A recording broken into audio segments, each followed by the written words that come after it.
Welcome everybody to our latest session of the Bottomless Dungeon. The group found themselves in an interesting position here. They have sort of been swept up by an authority figure in this area. Be interesting to see what they get up to. So yeah, team, as usual, we will go ahead and do a quick recap of what occurred last week, and then we will get underway. So you guys will likely recall when we picked up last week, you guys were entering the location in the Bottomless Dungeon lair where you knew there was this large floating creature with tentacles. As you came around that area and sort of spotted it, you guys engaged in combat. Using its tentacles, it fired off these rays, multiple rays per turn, trying to blast you guys. I think only really Gale was struck by one of those rays, and that affected him as though he was frightened of the creature. The rest of you guys kind of moved around the outskirts of that room, seeing what you could do before eventually kind of pushing in and taking the fight directly to the creature and ultimately killing it. With the creature killed, you guys took the tentacles from the lower part of its body, the ones that did not end in eyes, sort of cutting them off close to the base, and took those back with the intention of opening the door that had the 4 indentations that you assumed would have to be opened by a tentacle of some kind. As you got there, and as Albert was kneeling down and trying to process these tentacles and sort of size them out, cut them, and so forth to fit the indentations, from behind a purplish, or though not as purple as the one already fought, creature with tentacles on its face struck the team from behind. The team tried to again make sure that this creature couldn't hit them too difficult or put them in an odd spot, and the creature was able to use its mind blast and try to strike the team. Eventually, it actually was able to knock Kurtu to a sort of stunned or befuddled state, grabbed upon him, had its tentacles wrapped around his head as it was dragging him away, but luckily the team was able to kill it beforehand. I think it may have been Spectre who got the final kill there. Can't recall exactly, but I know it was a team effort. But after that kill was done and Kurtu was saved, and the group then sort of made their way off to the east to check from where maybe that have came from, the pillar where they had previously spotted the 3 humans that were connected to the pillar by this sort of bluish energy to the back of their heads, they spotted only 2 humans there at this time, and both of those had their brains completely removed, as though something violently and forcefully pulled their brains out of their skulls. The third one that was missing, I think the group sort of put 2 and 2 together, that one of these humans was actually converted into one of these purplish creatures, and that is what had attacked the group. With that horrifying discovery made, the group then went back towards the door, and with the appropriately sized tentacles, the team assisted in sort of fitting these into the indentations, making their way through the door and finding themselves in a massive chamber with multiple layers of elevation. There was sort of a bottleneck right out of the doorway, as there were 2 large columns or pillars that sort of wrapped around and made it difficult to see much and or travel in any directions other than west.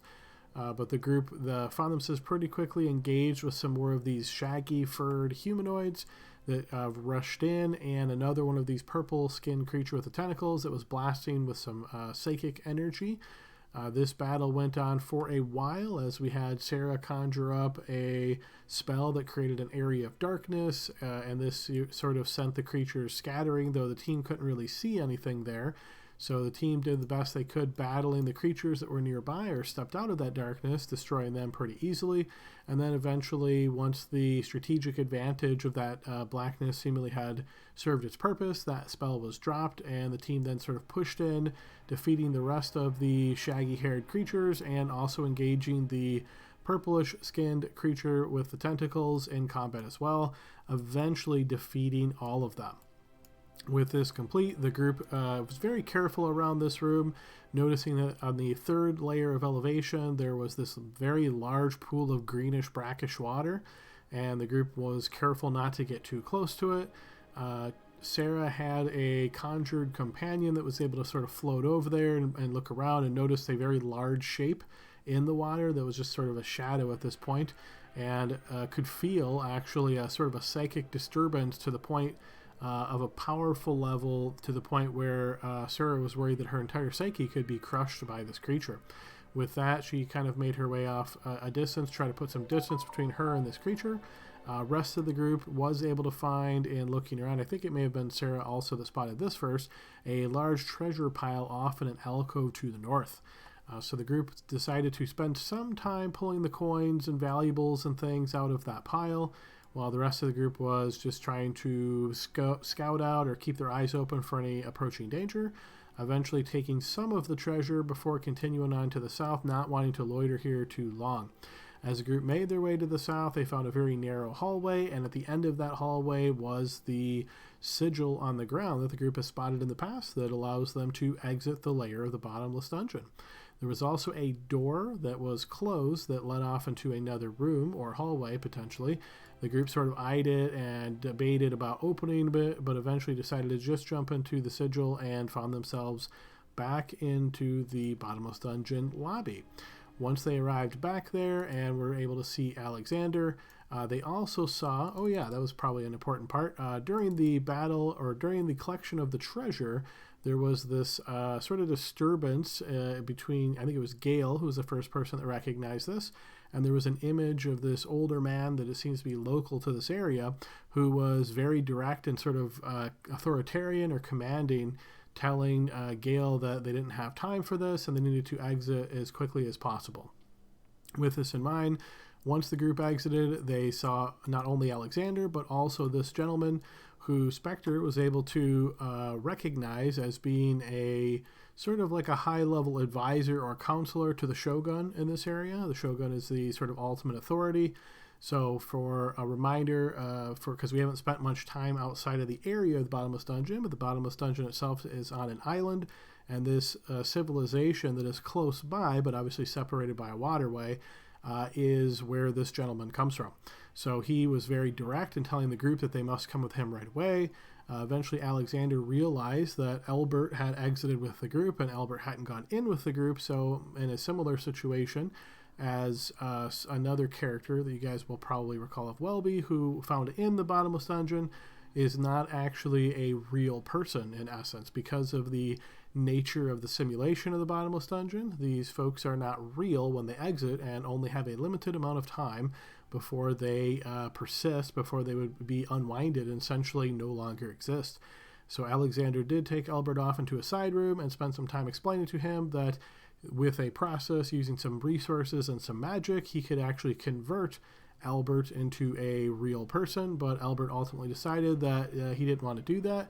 He didn't want to potentially risk running into himself in a much older form, and instead handed off some of the items that he had found, particularly this box, or this bag, rather, that some of the team suspects may be the object that they've been looking for some time, and hopped back through the Bottomless Dungeon doorway into perhaps another simulation, perhaps back to the one he came from. Hard to say exactly how that works. But yes, with the team here and Albert having stepped away, then this gentleman pretty quickly once again asked for the group, or didn't really ask, demanded the group follow him, and the group asked for a little bit of time to speak with Alexander and perhaps do some purchasing or making some things real, that sort of thing. And the gentleman allowed the group a short period of time, and he stepped out of the doorway, seemingly on the outside of the Bottomless Dungeon, probably by the docks, as you guys that arrived here will recall, as he's waiting for the team to handle its business here. So that's the quick recap, guys. Is there anything I missed that anybody would like to add? Not that our characters knew, but the room was where all the people Ravinda was so worried about were being kept. Yes, that is true, right? That door at the very end that you guys decided not to go through, that indeed is where you guys, after deciding not to go in there, I just sort of lifted the cards up a little bit and let you know that that is where the prisoners were, yes. Also, Ravinda's dumb, and I'm glad we never have to see her again. Fair enough. All right, anybody else have anything they want to add there? Okay, if not, then I will pull us back over to the Bottomless Dungeon lobby, where we will find the group is still here and has a bit of time before they are expected to exit. Oh, did we talk about that we found the box? Well, I still think it's a little premature to assume that we did, but I guess Assume we'll it. find out in a We minute. found something that matches the description of what has been colloquially known as the bamboozle. yes, in the place where they said Marlin said where it should be found. That's 2 good clues.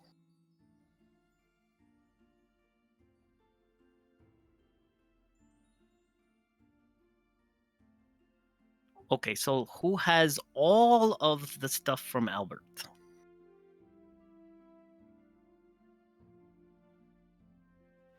I do. I've got his bag, if that's what you mean. And there's probably all kind of neat stuff in the bag. Well, okay, well then open up the bag. Do you need help opening up the bag? I can open it. I don't know what's in there. I think you can do it. Go for it. Open up the bag of holding, and I start shaking it out. All right, and of course, I allow you guys to maintain inventory of what's in there, so I will rely on you guys. Let me know what is inside. +3 longsword of Vorpal sword, I think, was one That of them. one I don't remember. I think I'd remember that one. I got you guys. There was a small case, strap and tongle, black leather, or something along those lines. That's the thing that we believe is the box. There is the leather cap. There's a puzzle box. There's a marble bust. There's a piece of artwork with a platinum frame and filigree. There is a brooch. There's 309 copper pieces, 3,233 silver pieces, 912 gold pieces, 28 platinum pieces, and like 6 or 7 torches.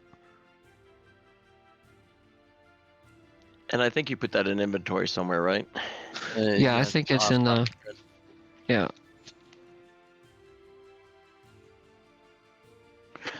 You know, Adam, a treasure distribution channel might be a good bet for this campaign as well, because we got one on the Wednesday one. Yeah, if you guys are going to use it, I can definitely create that.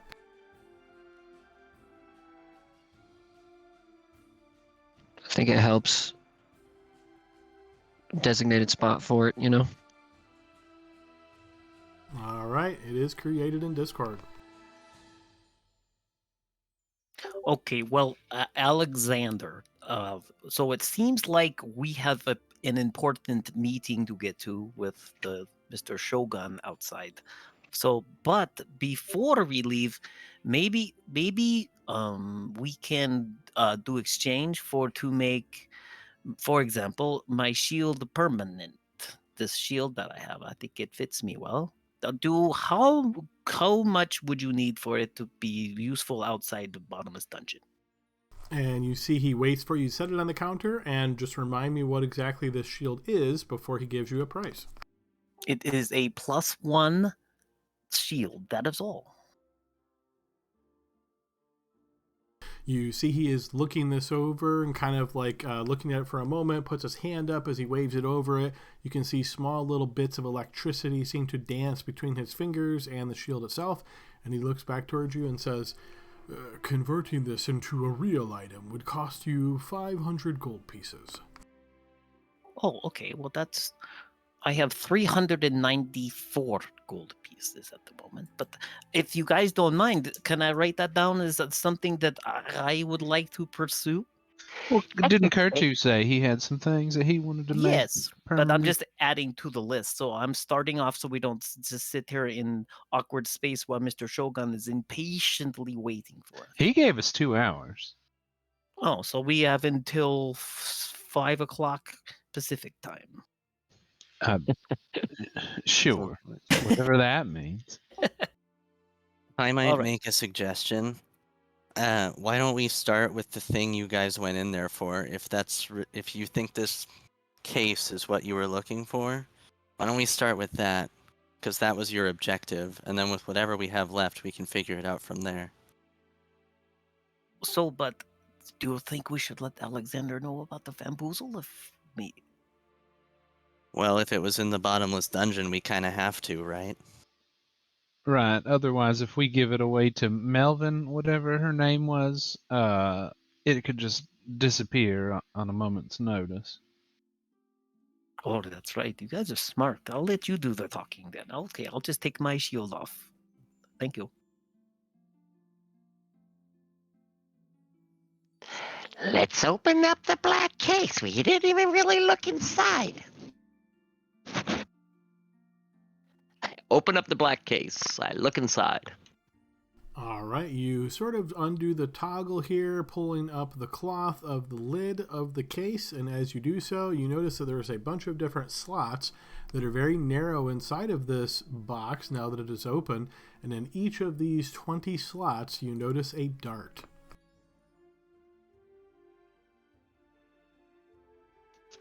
Alexander, what do you think this is? He waits for you to set it on top of the counter, and he sort of looks it over, and he looks back towards you, and he says, "It seems pretty clearly that these are magically enhanced darts, more effective than your typical darts." Oh, Outstanding. for like playing a game, they'd help you win, get bullseyes more often. I suppose, but I imagine more people would use them as weapons. That seems inefficient. Throwing your magic items at something. I think Spectre likes to throw things, though, right, Spectre? I've seen you throw a tantrum, and I've seen you throw items, too. That must have happened while I was blacked out. I don't I remember. don't what know. you I'm did. just having fun with you. You know how it is. It's all about jokes around here. No, her too. I remember when her brain went all mush, she started throwing a tantrum. It was It was really true. embarrassing. It happened. Yep. You're lucky to be alive in that case. Spectre, would you like some dart throwing stuff, though? Not really. I can't imagine if he's charging 500 for one little hunk of metal on somebody's arm, how much it would cost to turn each one of these 20 little darts. Right, but if it's not something we want, we can sell it. I mean, that's the way it is. Oh, absolutely. Maybe we'll even get enough since there's so many of them to cover the cost of Gale's shield. Who knows? Who knows? So what do the darts do, Alexander? Nothing particularly flashy, they are just more effective than your typical darts. What do you say we trade these darts for a permanent increase in our friend Gale's survivability? Could we sell the darts to you, Alexander? What would you give us for them? I mean, there's 20 of them, of course. There are, but unfortunately they are not usable outside of this area for long, as you're aware. Next adventurers who might be interested in such a thing, I imagine the price of these actually to be quite valuable, but I would not be able to offer you that same price, unfortunately, because I have to see who might come in and try to purchase something. Perhaps I could give you 1,000 gold pieces for them. Now, what would it cost us to make them undisappearable? 5,000 gold pieces. Okay, yeah, that's We should yeah. probably sell them. I think that we should leave these with Alexander here. Yeah, I think maybe the next party that comes in are gonna really want these, Alexander. That's what I'm thinking. We shall see. If you wish to sell them, then I will take them for 1,000 gold pieces. And you always do. I mean, we like you because of that room and everything, but, you know, yeah, okay, I guess so. 1,000 gold pieces, that's it. But, you know, I hope that the next group really enjoys them. Tell them how hard it was for us to get them to. Tell the story. I will certainly do so. And you notice he motions with his hands, and you see those shelves on the left-hand side open, and you just see coins just fly out, clinking a little bit as they knock into one another slightly as they pile up into perfect 20 piles here of coins that you can easily look and count to be 1,000 gold pieces. And this pack that has the darts in it is sealed up without anybody touching it and sort of floats over into that section, and just the doors close back up. Perfect. So that was neat. You got to show me how to do that someday. But what about all these other items we got, like the leather cap, a puzzle box, a marble bust, the artwork here? Did you see this brooch? These are nice stuff. Are you interested in selling all of these? We are. I mean, are any of them? Can you tell us anything about it, or are they just great items? They are decorative items that might look good in one way or another, or prove interesting as gifts to others. Oh, fantastic, fantastic. Your next group is going to love those too. What can you give us for them? No, what about the puzzle box? Is it what kind of puzzle? Maybe does it have like its own? You put stuff in there, and then there's a puzzle to get it out. How does that work? He nods as you say this. Yes, that is exactly correct. You must move the exterior pieces of wood, the small planks, multiple different ways in order to access the inside. I can tell you, however, there is nothing inside of it at the moment. Can you show me how to move the pieces of wood? You see, he looks at you and he says, "Do you wish for it to be opened, or you want me to explain to you how it is opened?" Well, I would like to do it after you explain to me, maybe, because it's a pretty box. And you see he nods slowly and he looks at the box and motions with just his index finger. And you see it floats up in the air. And you notice now in front of you here, Gale, almost as though you're looking at a detailed map, as you can see numbers floating in front of you in like bright tealish color here. And you can see there are 27 different steps. And each of these that is numbered has a line that points to the box, which indicates a specific plank of wood that has to be moved a certain amount. So you're looking at this and realizing it is very, very complex. I'm supposed to remember 27 steps on how to open this box. No, you know what, Gail? We're just going to sell this to Alexander, and he's going to sell it off to somebody else who's got a little bit more brain power. Yeah, we don't have 6 months to sit around for you to figure this out. We gotta go. But wait a minute, guys, come here. What?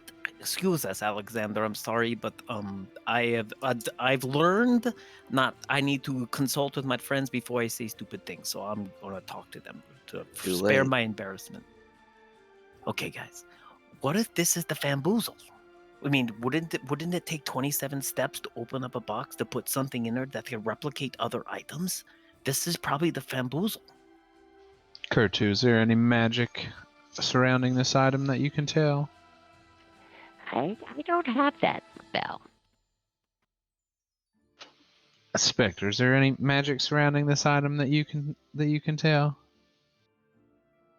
I'm not that kind of spellcaster. I knew you wouldn't be able to do it. It looks like a toy to me. It does look like a toy. Alexander, is this box inherently magical? It is not. See, it's a children's toy, or maybe an adult's toy, but judging by the craftsmanship Not any adult of it, toy I've ever seen. it is very lovely. But I think, give it one good whack with a solid hammer, and the thing would splinter to pieces. So, not necessarily something I would trust with any valuables.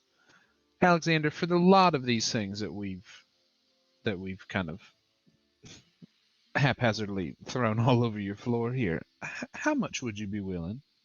For all of them, I could offer you another 1,000 gold pieces. Well, that seems reasonable unless any of us are particularly attached to one of these objects. I'm okay with that.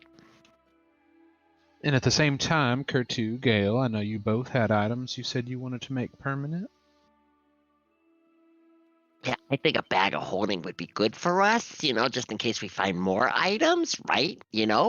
And also, I've got this wand that we bought from you earlier. I don't know if Shogun Guy wants us to leave or not, but, maybe it'd be good to go ahead and make that, an item for just in case. It's a wand of War Mage. Inspector, I know you had mentioned swords, but then I remember having a dream about you saying forget about it, but I just thought I'd double check. Yeah, it turns out my player is a moron. I kind of need rapiers. And that's okay. Although maybe he can just kind of shave them down, turn them into a rapier. Yeah, I was actually going to suggest Alexander's like a really good wizard. Maybe he could transmute that sword of gloom that Gale doesn't want, because that's a really cool sword, into a rapier of gloom. That would be awesome if he could do that. Oh, he's so incredibly talented in magical things. I'm sure he could. Is this you guys like leaning forward and saying this, trying to get a reaction from him, or is this more private? Yeah, I want to. I mean, see we're what he has to probably say. like right at his counter, right? Or did we move off? Gail wanted us to move off, but I don't know that we did. Okay, so 1,000 for all of this wonderful treasure, and then you said about 500 for the shield, and then if we keep that wand in the bag of holding, and then potentially transmute Spectre's, Gale's sword into a rapier. And then we'd also have to pay to make it permanent as well. Oh, that sword that you've had forever hasn't been around. Which sword are you talking about? The one that he yells beaten stick like a moron. That was found in the Bottomless Dungeon. I wasn't there for that, but the group told me. as Yeah, we part of may our- have. We made a couple things permanent too, so I'm not sure what you guys may hold that is permanent. So I have not. But I would like to know about how much it need to convert if you can make it rapier to make into the necrotic sword. But that's just out of more curiosity. Why don't we ask him? That sounds like a good idea. Yes, he's standing right here listening to my moronicness. As you have speculated, I do indeed possess the capability of transmuting a weapon from one type to the other. That is not particularly costly. Doing something for this sort of gloom, I could do that for the price of 250 gold. Making it real, however, it is more expensive because the blade is quite potent and will require more magic. How much? That's a lot of words you use to just tell us some numbers, Alexander. Precision I have found to be quite important to make the sort of Not gloom with this real. group, Alexander. Sorry, not with this group. We're crazy. And you see he nods. Well, with this item in particular, I could turn that into a real item for 1,500 gold pieces. That's a lot. No, you got to do it. That thing's bad. You'll think, Gale gets big eyes. You'll need to have this one. Make it so. Are you sure? Of course. I'm okay with that. Yeah. I'm only spending 500 gold pieces for my shield. We have a lot of money. Look, we have 280. Wait, 1,000.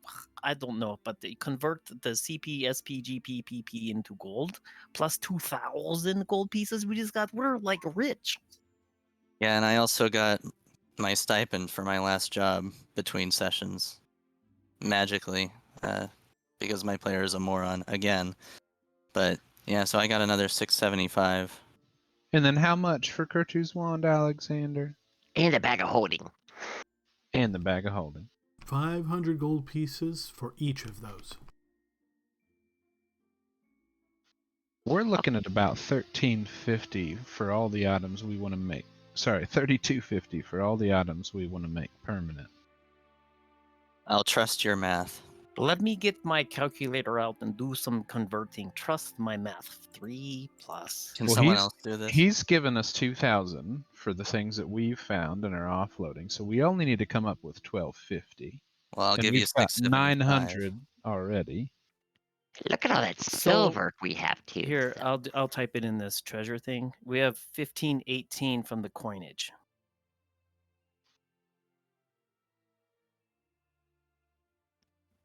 So we're sitting at, just by walking the lobby, 3,518 gold pieces from converting all of the copper, silver, gold.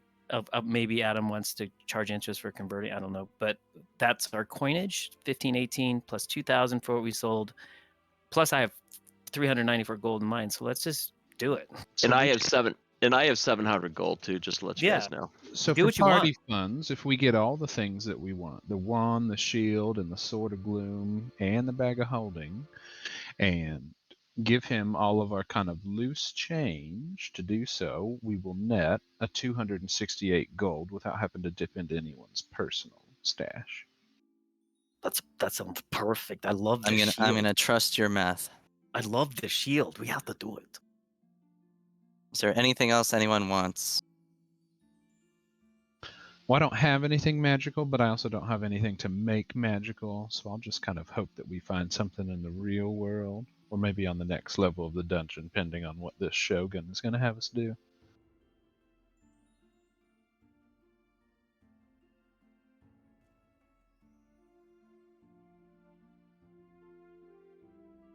Okay, I'm cool with that if everyone else is. That's awesome. Yeah, That of course. rapier is going to be Yeah. awesome, dude. And it fits your character because you're kind of like necrotic. Kind of. She's been looking at that sword the entire time, like, I want that so bad. I Oh, hope I Gil love that dies. thing. I'm going to miss it. It's going to be great watching you kill somebody with it. And I think it really fits with your name, too. A sort of gloom, and her name is Spectre, and she's a dread ambusher. It's all very edgelord. It's like it was made for me. Or maybe you could ask him to put your name on the humble of the handle. That's okay, I don't remember my name. Oh, actually, I don't remember it either. I use minor illusion to make the sound of the smallest little violin playing. Except I don't have minor illusion. What do you say, Alexander? Everything we've talked about sound kosher to you? And I will say I am also trusting your math. So yes, if you've done the math and it all works out, he's happy to make that arrangement with you. Yeah, so 1750 for the sword, so 1500 plus 250, and then 500 for the war mage, for the bag of holding, and then for the shield is another 1500. So that's 1325. And then as long as Gail's math on the money in the bag is correct, then we should be left over with 26. It's Brian's math. You can Oh, trust Brian. Okay, well. Yeah, so 268 gold, and we can get rid of all the silver and copper, and everybody gets to keep what they've got on their person. Cool.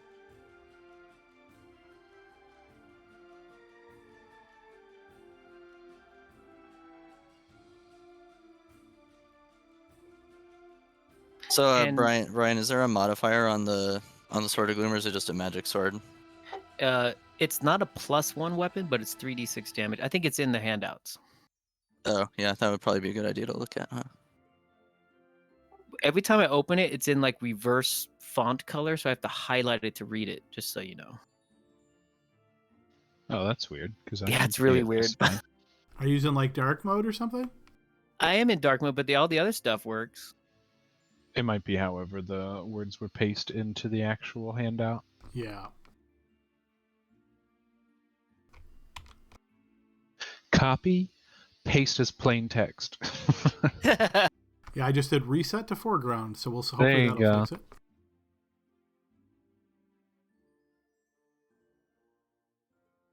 Oh, and look at that. Brian was already trying to make it more powerful than it is. 2d6 necrotic. Oh. What a dick. Also, I might ask Alexander, maybe if it doesn't cost anything extra, can we change the magic command word to something other than walking stick? He inclines his head and he says, when you attune to the item, you will have the ability to change the command word. Oh, fabulous. Spectre, please pick something less obnoxious. You got it. Even though it was a homage to my other fallen character. I mean, a past life. I you know, that brain jack thing really fucked me up. I'm still a bit fuzzy. That's But, okay. you know, we'll work on it. Hopefully the Shogun lets us rest before he takes us off into something dangerous. Great save, Jordan. Yeah, you got it. Well, I guess I don't need this. Gail, do you want this +1 longsword back, or are you covered? I'm covered. That's from the Bottomless Dungeon too, so it could stay here, and we could try to sell it back. We could sell it if you want, or if anyone else wants a longsword. I don't need a longsword, but just in case we're not going to be back in any place that'll have magic items readily available, we can always check out Alexander's stores. Is there anything that you can have or that you have for sale that's already permanent that we might be able to take with us in case we do end up leaving here? Other than the items that you have sold to me, all of the items I would have would be specifically for the Bottomless Dungeon, so not permanent, I'm afraid. Did you get a new stock since we were here last time? He inclines his head. I did indeed. Any rubies of the War Mage in there? Ruby of the War Mage. I'm not familiar with this. I don't know if that's an in or out of character statement, but I've heard it's a gem you can slot into a weapon that will allow you to use it as a focus even if your hands are full and still cast spells with it. I sure hope that's the one I'm thinking of. I'm afraid I do not have one of those. I'm not familiar with that particular item. In fact, I don't think I've seen one of those before. Interesting. Oh, we all know Adam has. He's just bluffing. Well, that's okay. I'll deal with it. Well, can you tell us what you have maybe for us? I know that he mostly just has a bunch of potions. Well, my stock today is a bit different. I could sell to you a light hammer that is magical, a moon sickle, a suit of adamantine armor, a suit of hide armor that is resistant against thunder damage. I have a potion of healing, a potion of resistance against thunder damage, a ring of swimming, a spell scroll of color spray, a veteran's cane, and some walloping ammunition, blowgun needles, in fact. Yeah, I haven't seen it, but Spectre, did you ever use a blowgun? No. Well, probably at some point, but it's not my preference. I like to stab people. I mean, I stab people as part of my job. I mean, it's just business. Gail, I guess you did mention you had a set of adamantine armor. What type of armor is it?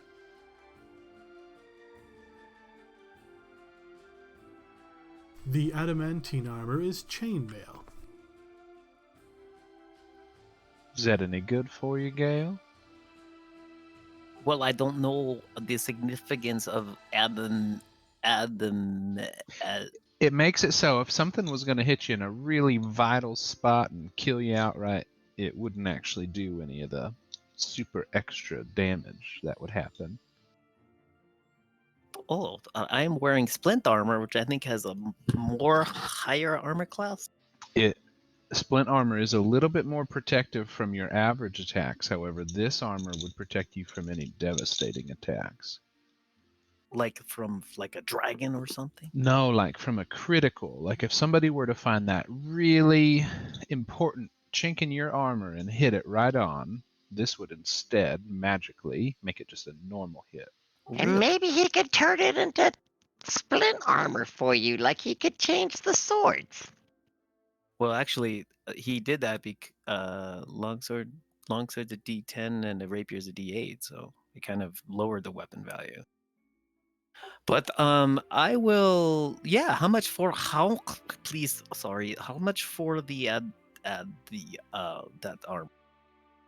For the adamantine chainmail armor, I could sell this to you for 500 gold pieces.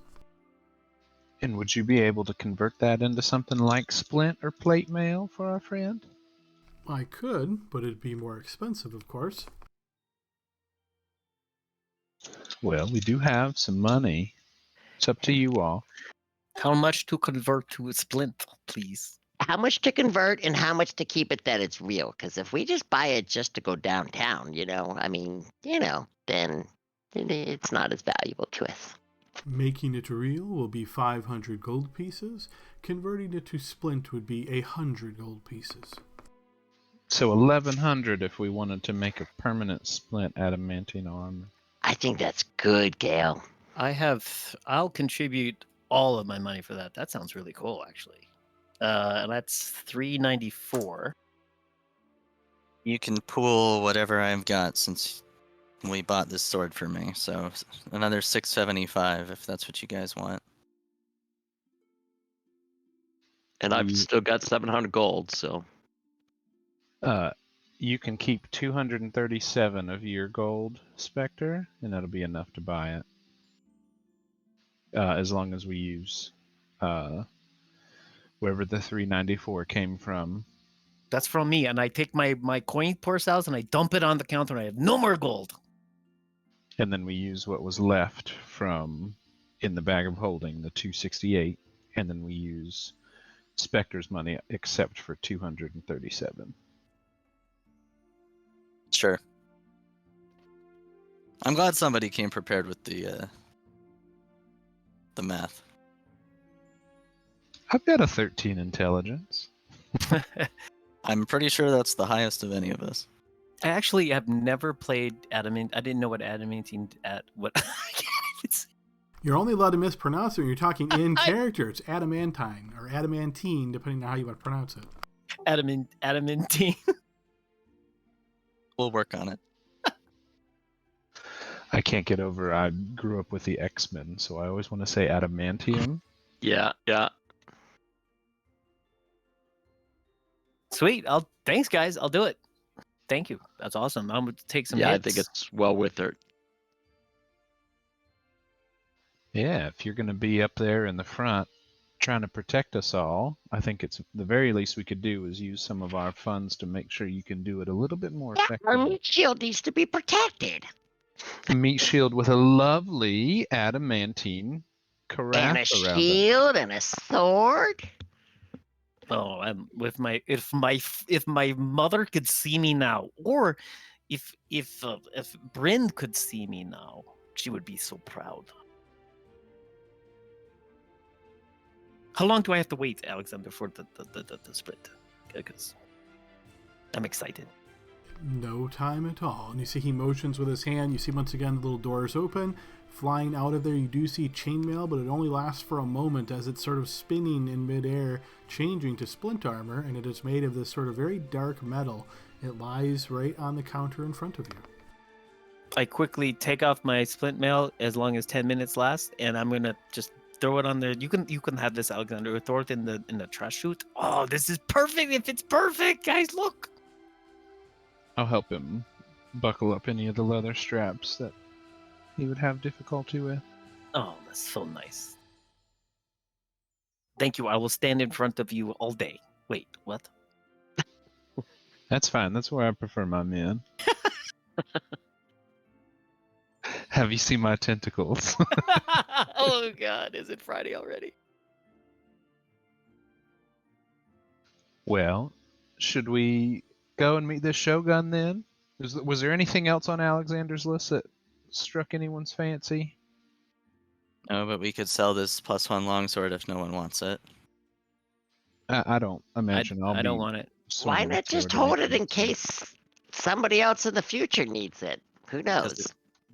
That is but true. It'll disappear. What if we meet like a random creature from the Feywild? What could possibly happen with that?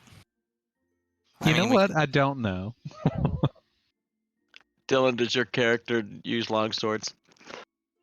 I don't think so. I don't know.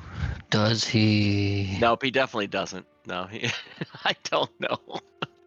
Well, the going rate seems to be we could drop another 500 to make this permanent just in case, or we could get about the same maybe to sell it off and have funds for something in the future. We are, at this point, running a little bit lower on funds as a group. It Yeah, would be we nice could to have. sell it and give the coins back to Spectre and to Gale so that way they have some coins to buy their rooms and things. I think that's a good idea. And then, at the very least, if one of us should meet an untimely demise and we have access to high-level clerical magics from somewhere, in maybe a major town or city, we could at least pay for the resurrection capabilities of those clergy members. Alexander, how much for this lovely sword that everybody wants, but we're willing to give up? I could purchase it from you for 500 gold pieces. I think that would be lovely. Sure. Here's 500 gold, Gale. Don't spend it all in one place. Oh, thank you.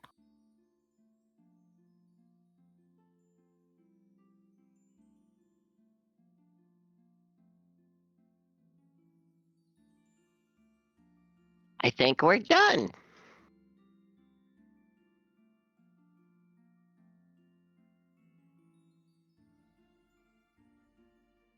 Does that mean everybody would like to exit the Bottomless Dungeon lobby to the outside? Yep. I'm gonna stab myself real quick, see if I got this set up correctly.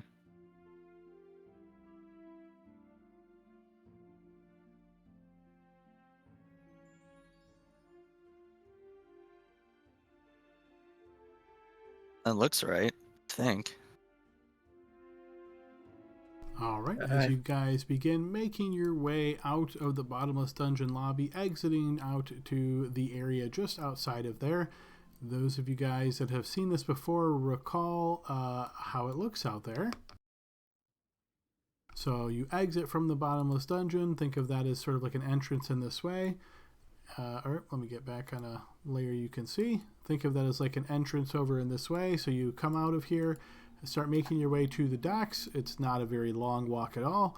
And you spot Kisho there waiting, and you can see that there is indeed a ship that is docked right along the docks here. As he's standing here, you see he just sort of turns and looks towards you. Is your business complete?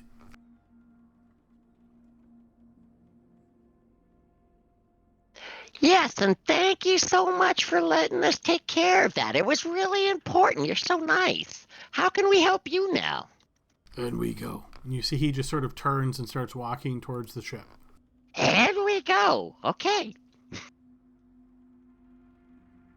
Hey, it's been a while since this one was updated. Who are these people? We like to call them casualty. No. All right, so you guys walk onto the ship. As you do so, you're going to notice that there is a pretty significant guard presence here. As you see several, Spectre, I would say you recognize them dressed in the sort of traditional honor guard of the Imperial soldiers for Sobo Taishu. You can see as Kisho steps onto the deck of the ship. In the center, you have these masts, but you also notice there is a large circular object that seems to be covered by a sheet, and it's actually like tied down with ropes. You see he enters the ship and waits for you all to enter as well before giving a curt command. And you notice that in addition to the soldiers on the ship, there are also sailors, a whole crew, and you can see them very quickly get to work and start taking the ship out and over towards the city itself. As you cross the waters here, eventually getting closer and closer to the city itself, you find yourself eyeing it after maybe 30 minutes of travel or so. You can see off in the distance is the city. The ship pulls up without much fanfare here, getting to the docks that are attached to the city. As it does so, you can see in a very similar process, everybody begins to exit. The guards sort of first, creating this cordon around all of you, both in the front, the sides, and on the back, where you're all feel, I guess, protected, you might say, but also very much contained. And you notice that as that occurs, Kisho is in the front, and he just walks forward. You notice the common folk as you're entering the city proper, passing through like the docks area, and then entering to more of the official part of the city.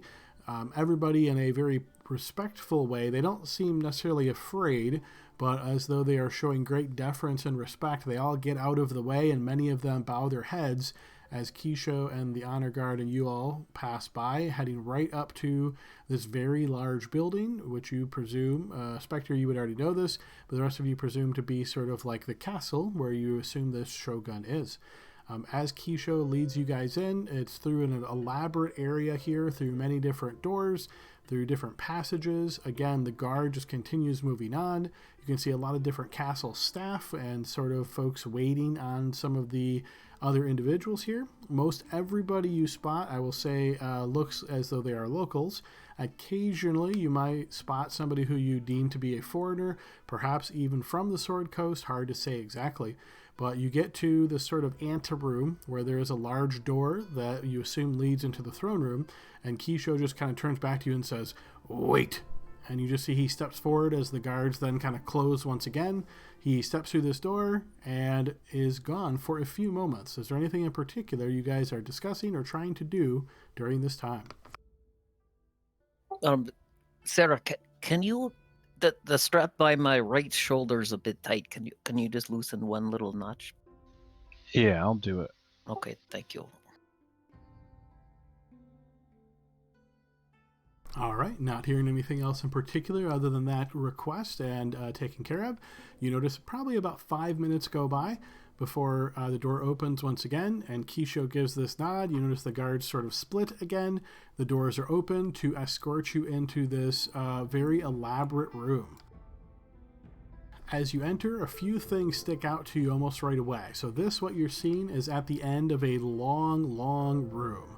The room is more long and narrow as opposed to being rectangular. It's more just kind of flat. It might be a good way of describing it. You can see there's a ton of decoration all over this area.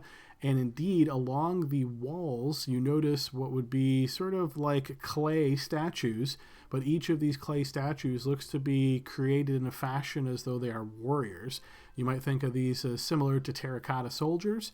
And you can see that most of them seem to have bows in hand, and they look vaguely lifelike, in fact, as the bows are in hand, stretched out. There's no arrows in them at the moment, but you can certainly spot a quiver on their backs. And again, this sort of same clay material of arrows in those. As they're escorting you closer and closer, you notice there are a few folks lined up against the walls. Again, most of them look to be locals. One of them in particular sort of sticks out as they are absolutely not a local and stick out very much like a sore thumb.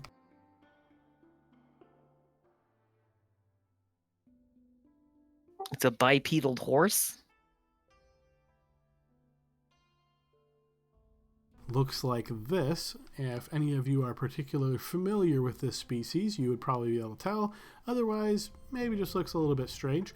Dylan, is there anything specific during this high honor? You know there's not like an opportunity to run over here and talk, but is there anything that the group would spot and notice about your character immediately?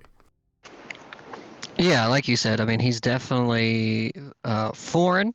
So he's... the first thing you notice is he's shirtless, and he's got this really thick black fur that lines his legs, and they lead down to very dark colored hooves. The muscles on his torso look like twisted rope. It's like very obvious how much training he's undergone. There's numerous scars and body modifications. His left arm, for example, is tattooed in an ombre of white to sky blue by his fingers, and his left arm is a red to a bright orange.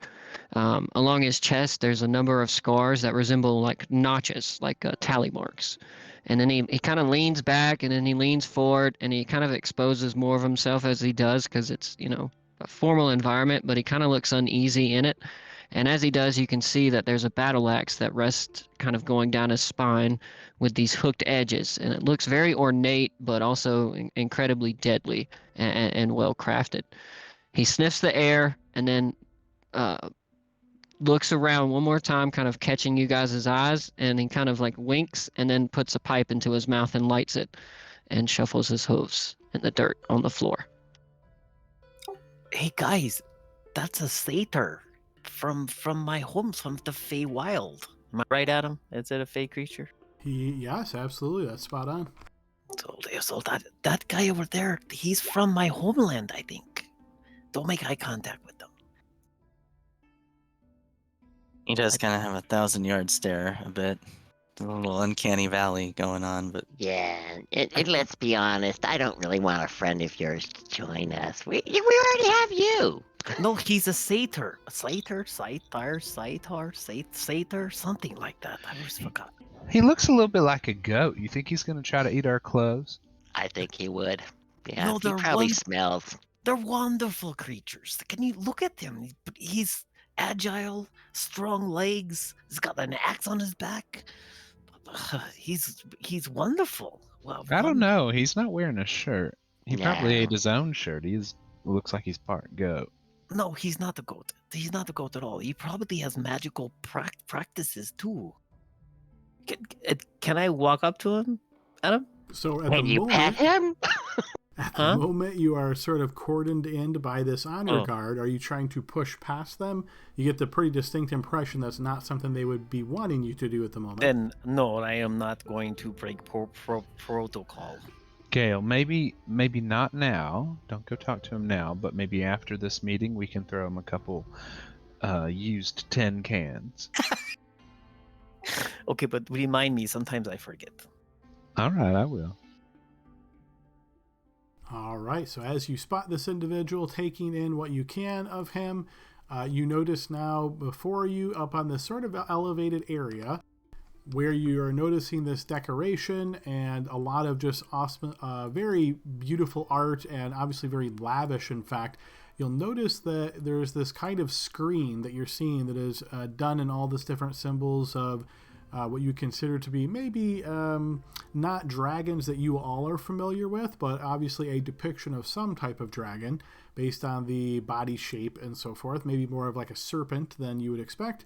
However, this whole thing here actually operates as a screen, so you can see a shadowy form, or maybe just the outline of a form behind this. From what you can tell based on your current area that you're standing and sort of your perception looking past, whoever's behind the screen is sitting down at the moment. And they don't look particularly huge or anything like that, but vaguely humanoid shape, but that's pretty much all you can make about them. You notice Keisho steps forward, and on the side of the screen, like over in this area here, let me again switch to a thing you guys can see. So over like in this area, next to the screen, you can see that there is a circular object that looks like the end of a horn, perhaps.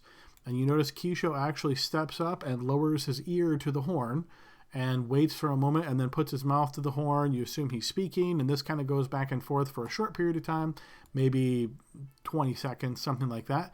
And then he steps back and he looks to your group, and you notice once again he has his hands very much steepled and holds close to his body in a very formal sort of stance. And he looks towards you and he says, "The Shogun wants to know who is the leader of your group." That would be you, Kurtu. Go ahead and step forward.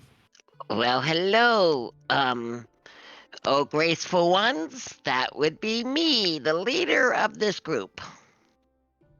The Shogun wants to know why you are here. Because we followed you. You told us to come here. Why are you at the Bottomless Dungeon? Okay, the region.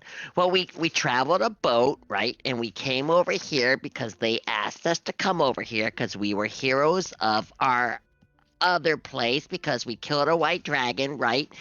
And then they told us, hey, come over here and help us with some Bottomless Dungeon stuff and find some items for them. And we've been searching and searching, and now we just got done with another mission, and now we're Who is it that has asked you to do this? Marlin, though. Well, you broke up pretty bad there, Bill. What was that? It's your high pitches. Your microphone doesn't like them. Yeah. And Marlin, I can't find him. I think her name was Minerva, Kurtu.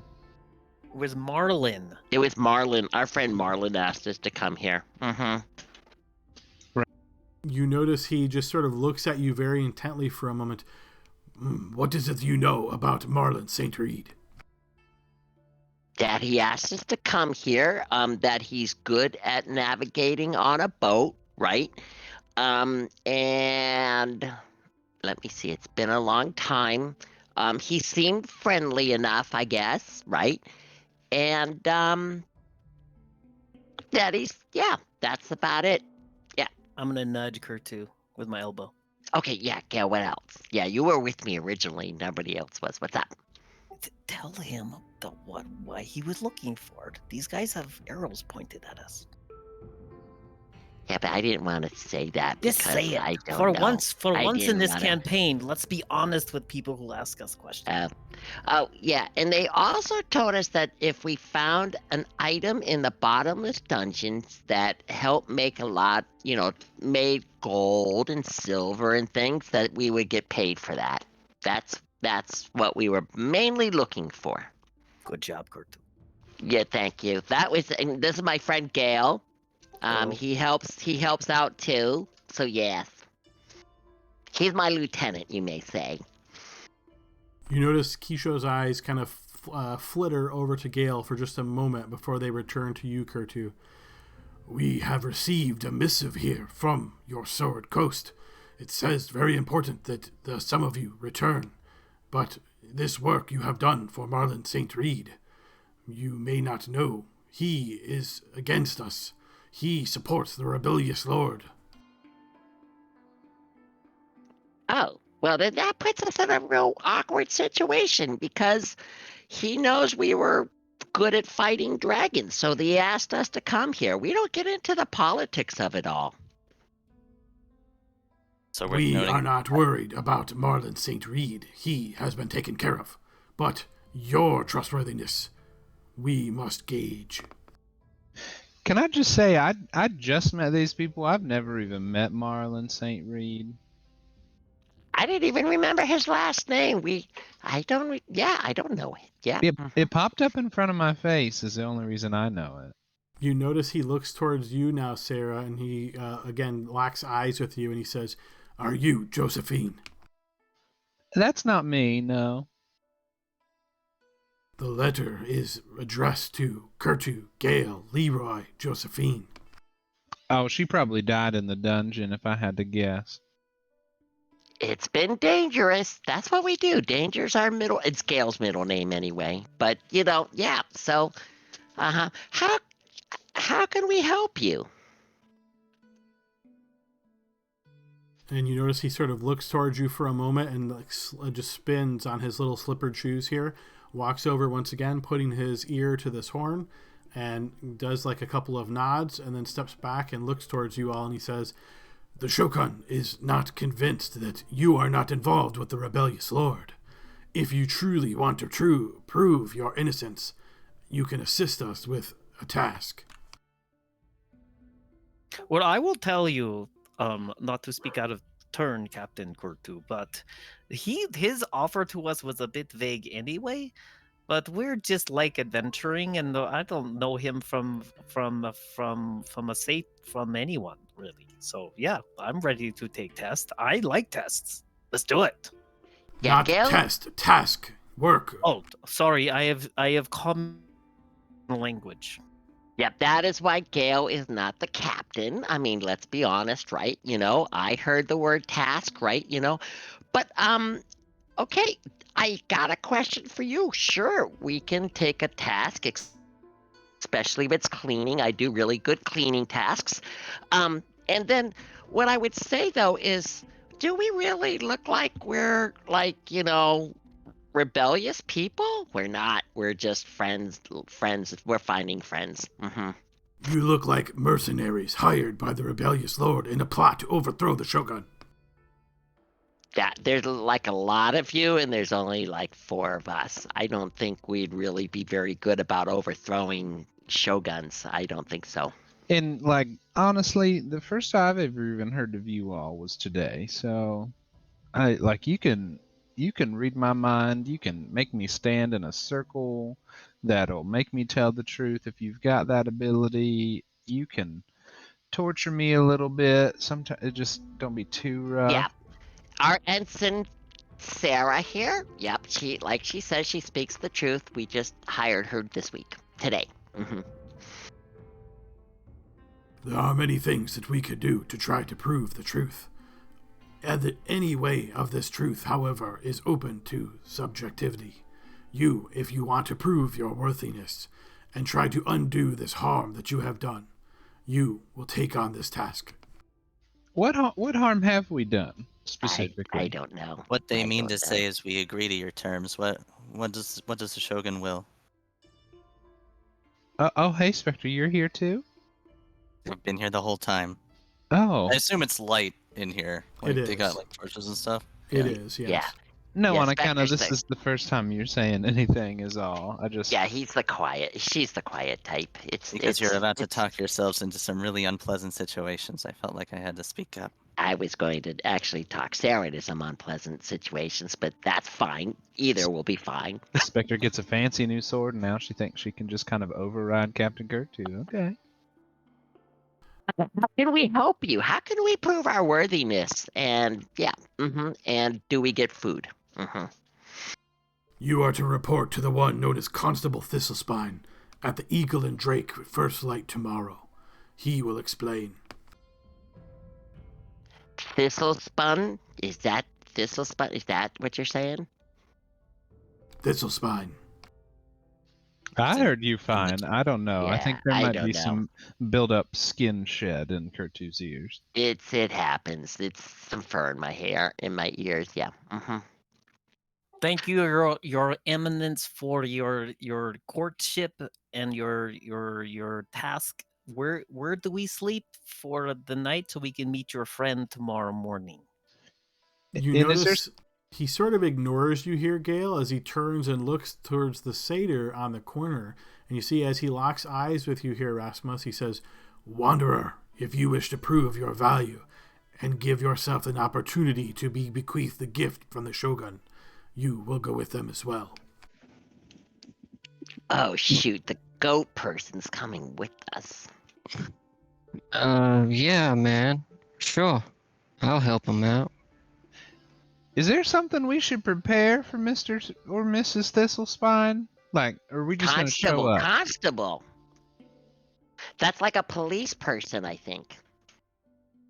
You notice he motions with his hand now, and you can see this sort of like attendant person from the back approaches and looks towards you and says, "Please follow me." And you see he just starts walking, and all the honor guard just turn very abruptly and very formally, providing a wall between you now and Kisho as this attendant starts leading you out of the room. So we're just not answering questions. Okay. You know, usually in my world, as I finish bowing, in my world, Sarah, they don't answer questions though. I'm a captain, so I'm not gonna bow. All right. I'll give a very, pained curtsy. You notice Kisho doesn't seem to be particularly caring what kind of formal thing you're doing here, whether bowing or whatnot.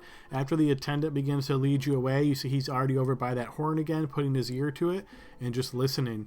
As you're being escorted out of this area, however, you do notice some of those clay soldiers in the alcoves on the side. It's almost as though their heads slowly move to follow your progress. Though it's so still, it's hard to say for sure. As you're escorted out of this area, all of you together, as Rasmus is sort of pulled into the cordon, you guys are escorted out of this palace here and find yourself back in the city proper. Once you get back out into the city proper, you notice the attendant kind of moves forward, the honor guard remains behind, and the attendant leads you over to this small location that you can see. It looks to be an establishment, an inn or a bar perhaps, and you notice she just motions with her hand and she says, "You can stay here. I would recommend that you do not go to Eagle and Drake until the morning." Eagle and Drake? Yes, this is the name of the establishment that the Shogun has asked that you go to meet the constable. Oh my god. Okay. Is someone going to escort us in the morning? Is that how this works? Would I know the way? Have I been here before? I mean, this one's a pretty popular inn, so yeah, I think you know. It won't be a problem. How will we know if it's too early or too late to go? If you guys are being so prescriptive. And they say first light. And you notice the attendant nods to Spectre. When the sun comes up, Sarah. When it starts coming up, that's when we go. Is this room as special as the last one we were in? Can we do ghost feed us like we had before? The attendant looks incredibly confused towards you. It's an inn. You could go there and purchase food and drinks, and they have places to rest. You mean to tell me that you all kind of owners of this bottomless dungeon don't have that same magic everywhere? And you see she looks very confused towards you, Nasir. I do not know. I only do what the Shogun has asked. I have escorted you. I must now return. All right, get out of here. You're sweating so much. It's disgusting. And you see she does this little bow and turns and pretty quickly makes her way back to the palace. I don't understand. We were guests here, and now we're being told we have to prove ourselves. I don't get it. You know, to be fair, I explain was it to you never a later. guest. I came over on a separate ship, but yeah, Spectre, it would be nice to get a little bit more of a background on these people. What's the light situation in the room? Can I see Spectre? So you guys are not in the room yet. You're outside. There is light being cast. You know, it's kind of later and at the day, so maybe like 7, 8 p.m., something like that. But there are certainly lights all about the town here, mostly attached to buildings. Occasionally people walking by with lanterns or the, you know, sort of glow light kind of situations as they're making their way through. So yeah, I would say there's probably mostly light, and then occasionally as the light passes, Spectre would fade, but certainly enough to be able to see her from time to time. So, hello, my name is Gale Fuseflaw. I'm from, I forgot, but somewhere in Feywild. I remember you're kind from my world. Nice to meet you. And I put my hand out to the strange Desator. He like kind of turns his head and looks over at you and like smiles and like kind of like turns his head to the side and says, well, hi, you're an Eladrin, right? Yes, I'm in Eladrin, and right now I'm in a particularly good mood. I can tell. Your hair color and eye color give it away. My name is Rasmus. It's nice to meet you all. So, how did you get here? Did you chase a rabbit down the hall and find yourself in Faerun? Well, why are you in this strange land? And how is your second in common language so good? It's not too hard. I've been here for quite some time, about 20 years now. I train a lot. They have curious martial arts that they use here that I wanted to learn. But I've learned everything I need to, and so now I go back. You're going back after you help the Shogun person. You decide go back. I guess it's the only way they'll let me really go. Yeah, why is it that you're being held hostage here, needing to prove yourself like we are? Maybe it's the horns. Also, it's a race thing. These people here don't like those that don't look and act just like them. I don't think that's it, but can I ask? Yeah, you don't seem to like them. Have they wronged you? No, only on account of they told me I have to stay in here and I can't go anywhere. Yeah, well, you're familiar with dignitaries and nobles and crap like that, right? No. So, they will kill you. Just listen to them. I don't know about this constable guy. His name is Thistlespine, so I assume he's probably like a porcupine or something. That makes the most sense out of all the things I've heard today. Yep. Did you guys notice that horn? Like, Yeah, we can see both of your horns, sweetheart. Not my horns. The one that those guys were listening to. Did you see it? It's big. I was Yeah, I standing saw the right in horn. front of it. Yeah, I saw it. What about it? Is it particularly important to you? Oh, no, but have you ever seen a horn that big that you have to be that close to hear? I've seen bigger horns. I don't get the reference, but it was a pretty big horn. Like I bend down to Kurtu and just put my thumb and my index finger to motion like teeny tiny and kind of point at Rasmus's horns.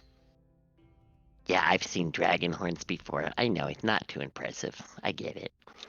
Well, let me ask you, Rasmus, why do you think it's so important that we were to pay particular attention to the size of the listening horn? I don't know. They were kind of all busy around it when I got there. So maybe it's important. I was curious if you guys noticed anything about it. No, but so I think you know my name. I'm Kurt too. Very nice to meet you, goat person. Very nice. Gail has said very nice things about you. His name is Rasmus, and he's from my country. Yeah, your friend Gail says nice things about you and your people. I've never met this man. Yeah, I know, but he could still be your friend. Sure. Well, you What's guys your- can all be my friends, I guess. What's your favorite food, Rasmus? Is it textiles, aluminum? Meat, usually. Human. Oh, Beast. Oh, even that's yucky. Yeah. all right. Well, Okay. Well, It was nice a- to kind of meet you. that You was- don't. Yeah. I was just joking. Could you not tell? Nah, I couldn't. You have no, no you kind of personality. suck Yeah. at humor. Yeah. Yeah. Yeah. And that Spectre over there, Spectre, I think you need to tell us more what's going on here. You seem to actually know stuff but not telling us stuff. Oh, you never asked. But yeah, I can. I don't think we should have to ask right around now. We're friends now. Mm-hmm. It didn't seem relevant since we weren't going into the city proper. Well, Okay, we're asking, okay? What's going on? do you want to go and have a drink first? I'm parched. I'm so happy to get out of the dungeon, and I want to have a glass of mead. Let's I have a won't- seat. Yes. I'd love to have a beverage. But Let's go. Let's celebrate. We're out of the dungeon, guys. Why all the downness? Come on, let's get the drink. Sure. We probably don't want to discuss this much out in the open anyway. You never know who's listening. I'll open the door for everybody. you guys okay if I smoke? Of Are you course. are you okay going to an early grave from lung cancer? Sure. I've lived 137 years though, so I think I'll be okay. I would hate to see the inside of your epithelial tissues. I don't know what that is, but it kind of looks like my fur down there. Okay. Not what I asked, but I appreciate it. No, don't smoke, kids. As you enter into this establishment, you notice that it is a very quiet affair inside. There are folks that are tending to some of the patrons, but the initial reaction you get here is all of these patrons seem to be very well mannered and very polite in all of their interactions. When you enter, none of them immediately sort of turn and look towards you with particular interest. They just kind of go about their what they're doing here. Many of them drinking out of these fairly small glasses. Many of the glasses actually look to be more like ceramic than typical glass that you may be used to from the Sword Coast. You can see behind the kind of counter area, there is like 3 different individuals that are all dressed somewhat formally in this attire that sort of Spectre, you would recognize that being owners of the establishment and the staff, they wear this sort of uniform, you might think of it as, to set themselves apart from the patrons. As you enter, you notice one of these individuals comes around and gives you a nod and motions just very gently to this table sort of in the corner where there's seating for 8 individuals. Oh, look, there's a chair. Let's go.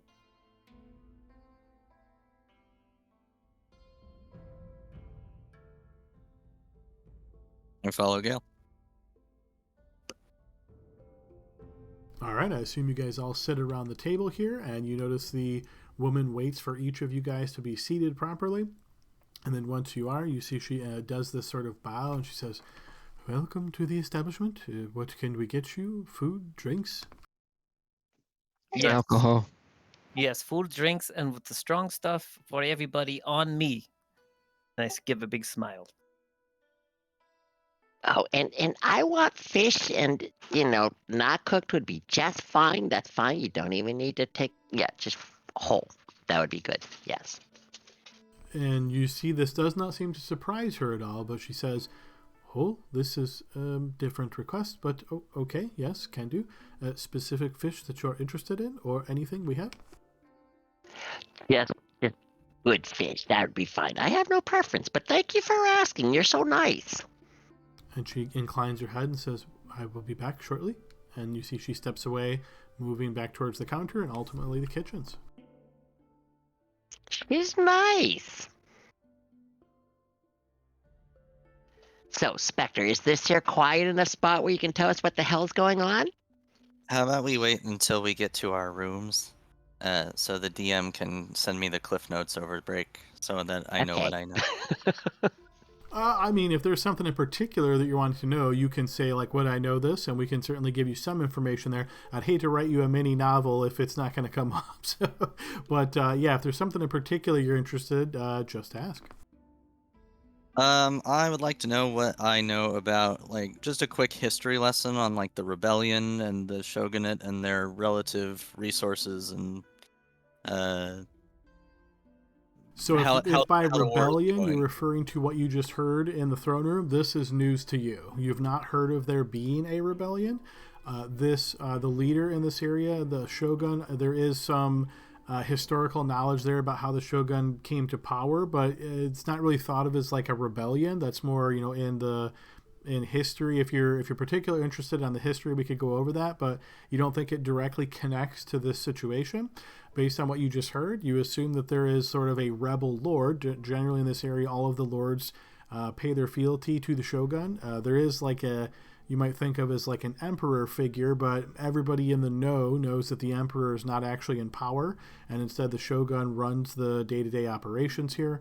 So this rebellion would be, like I say, news to you. This is the first you've heard of it, and the fact that this Marlon St. Reed is supposedly attached to this rebel lord, you would know is something that the leadership here, the shogun, all of his people, the entire country, you might even think of it as, would be mobilized against. So the fact that you, even by being hired, you're associated with this group, you could think of that as a lot of eyes are probably on you now, and people are trying to figure out exactly what you knew, when you knew it, and if you're in any way involved in this rebel group. Sure. So this rebellion, has it been? So I haven't heard of it. You have not. So I wouldn't know whether or not this is like a relatively recent development or something that's been kept under wraps from the populace for years. I would say, since you've never heard of it, your gut reaction would be that this must be something new, because keeping a secret for many years in this area is almost impossible based on all the different agents and the different clans and like how they all associate with one another. Big secrets tend to come out one way or another. Got it.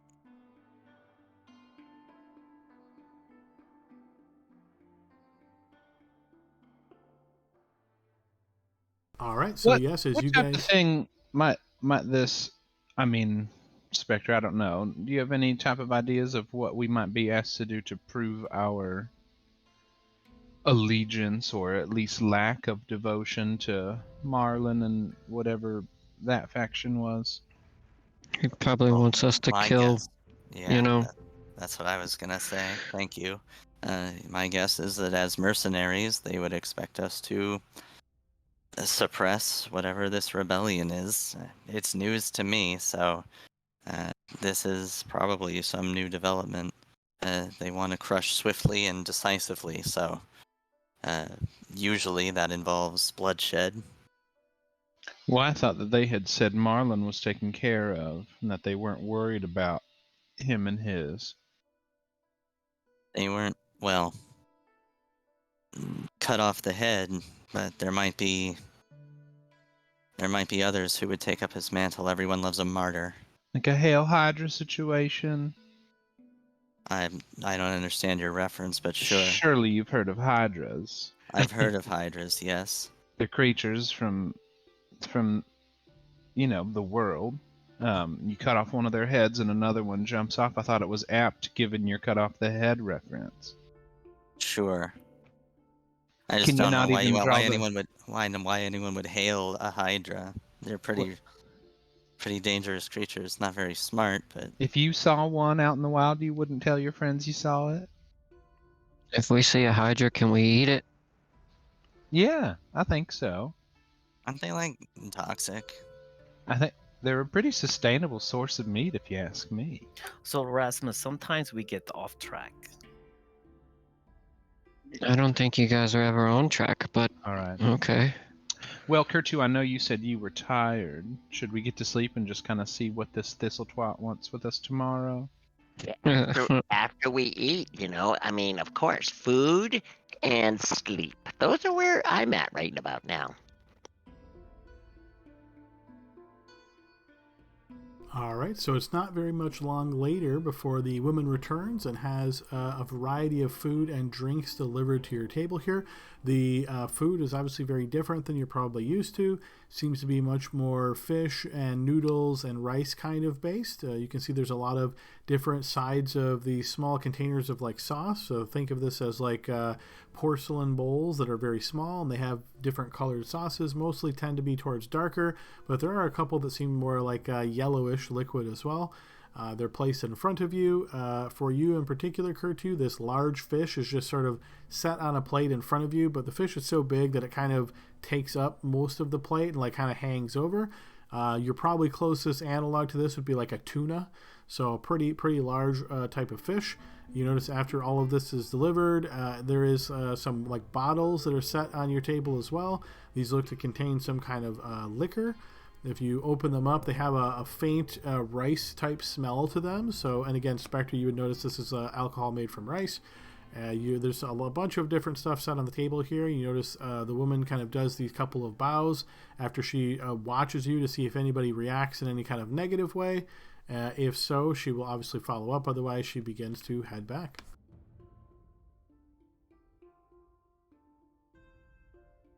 So if there's anything in particular you guys are wanting to do during this time, you can definitely do so. Otherwise, we can assume you guys eat your food here and drink up before arranging for rooms. Altogether, the food, the drink, and the rooms is going to cost each of you guys 2 gold pieces. I will pay for all of that. So how many do we have? 6. So 2 times 6, 12 gold pieces? When he gets into winter form, he won't share any of his money. Did you know that? I think we saw that once. He was mostly just a downer. And he talk about death a lot. We're gonna die. We can't do this. We should go. Well then, here, everyone get drink. We toast to death. We will die valiantly and fight bravely, and hopefully win. That's a great quote. I'll toast to that.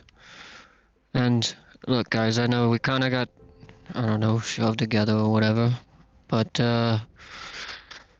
if you need to know, I fight with my bare hands and my axe, and I'm very fast, and I can jump pretty high.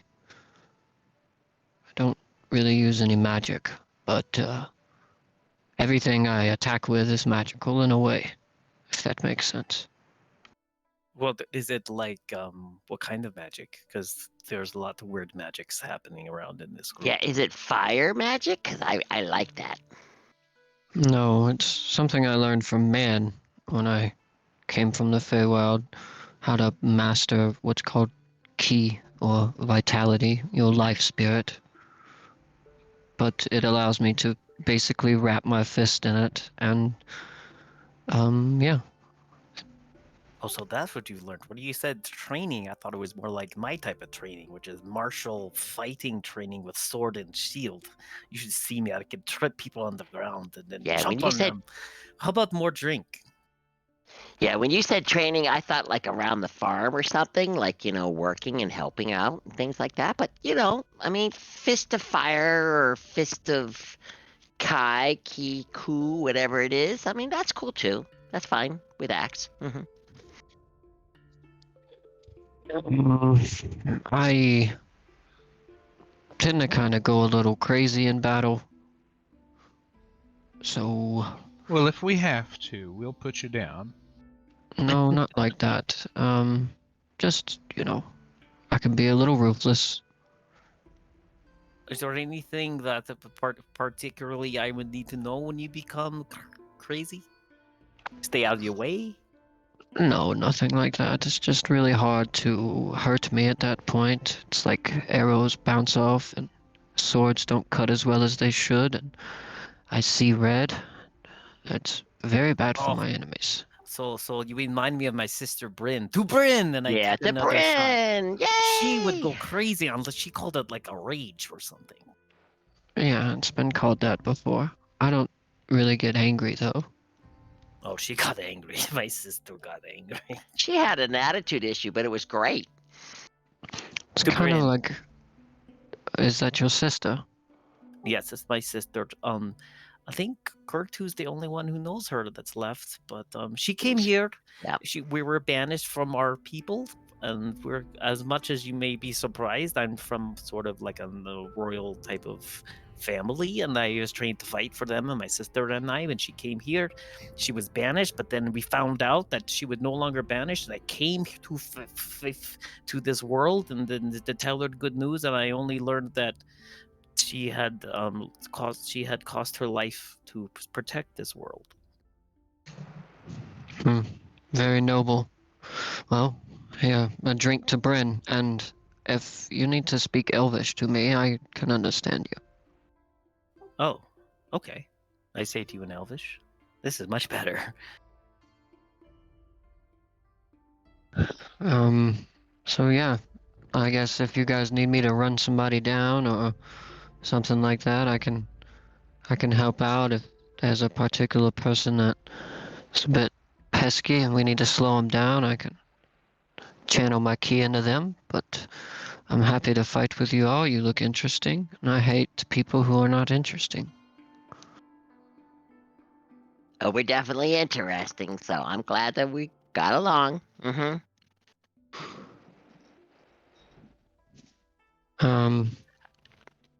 Well, you guys said you needed some rest. A couple of you look like you're still bleeding, but did you guys really, I don't know, want to be rebels?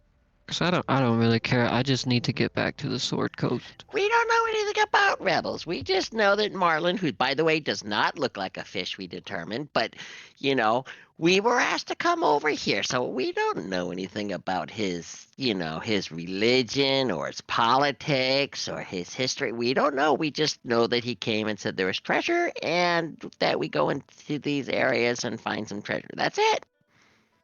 So I'll tell you in Elvish. So actually, we were quite foolish. I mean, we didn't know anything about this guy's background or how much he was going to pay for this stuff. But he said, "Hey, let's go look for this thing." And we went to look, and it turned out to be good because we've got some really cool stuff. But it looks like we're in a bit of a pinch here.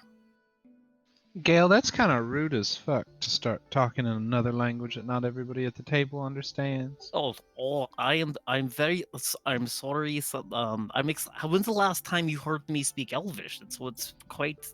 I will learn in my land manners. More than I'm upset about the fact that you spoke in another language, I think I'm just shocked that you have the comprehension for Yeah, more that's than just true. one. Mm-hmm. Yeah, I think he was just showing off. Did he actually say anything? Yeah, he sounds actually very articulate, and he's kind of got like a noble twang. Oh, he must be Very sick. proper. He was holding back on us. We get it. So you guys aren't really rebels. You just kind of dove into this, hoping to get some money. So I are you literally guys? just got here like yesterday. Oh, are you guys going back to the Sword Coast? I don't know now. I'm so confused. We'll have to find out what tomorrow brings us, because I thought we were... Yeah, I don't know. But we live for today. Yeah, I think,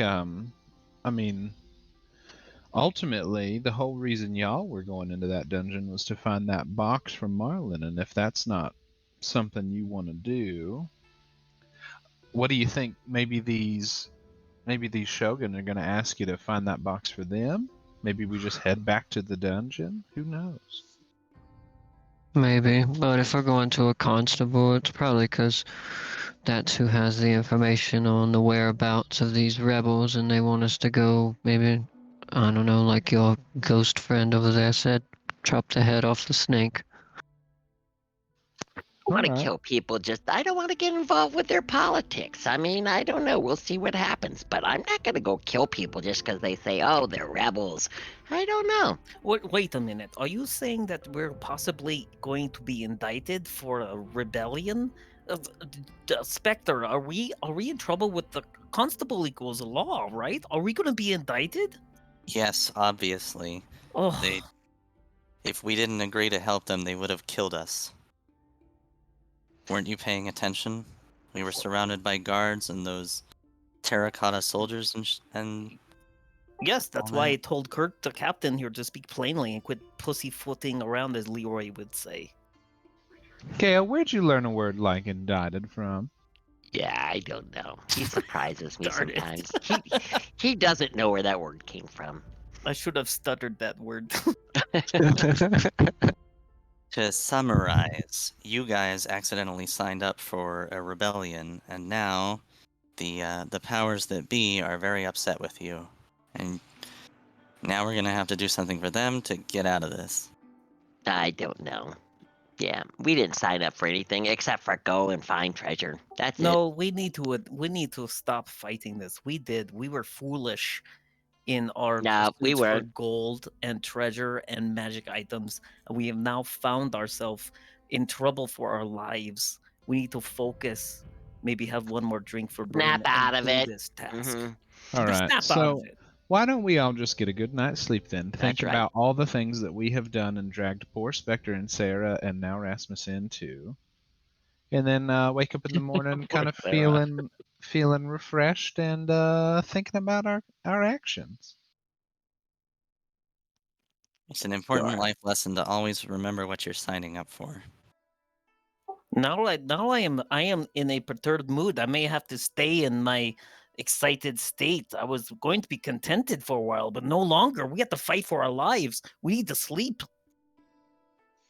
I do Right. love a Well, good fight. I'm going Well- to bed. on that note, likewise, I'll see you all at first light or maybe just before. Just Okay. before is good. Yes. I Yeah, will or be third light. You guys may need to knock on my door. I could be at third or fourth light. I don't know. I will be focused tomorrow morning to exonerate to clear our name. I'm just gonna finish off all the liquor we paid for. Excuse me, passive subservient worker here at the front desk. Do you all do wake up calls? And you notice she gives an inclination of the head. Yes, we can wake you up. Right, just before first light for the 5 of us. She inclines her head once again. Thank you, sweetheart.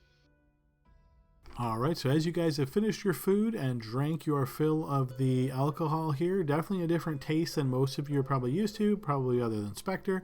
So think of this as kind of exotic cuisine.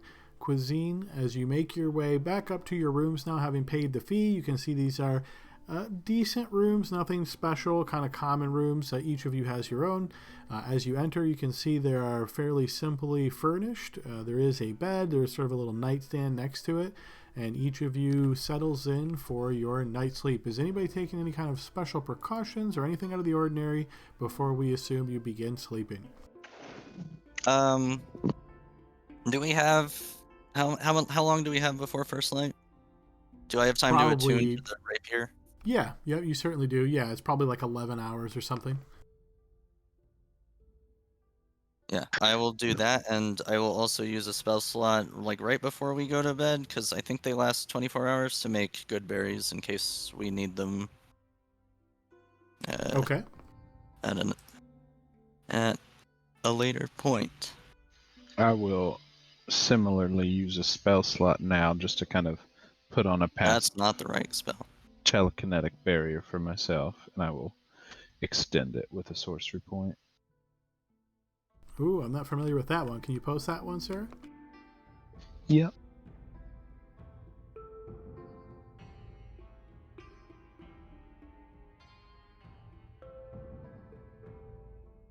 Ah, okay. Gotcha.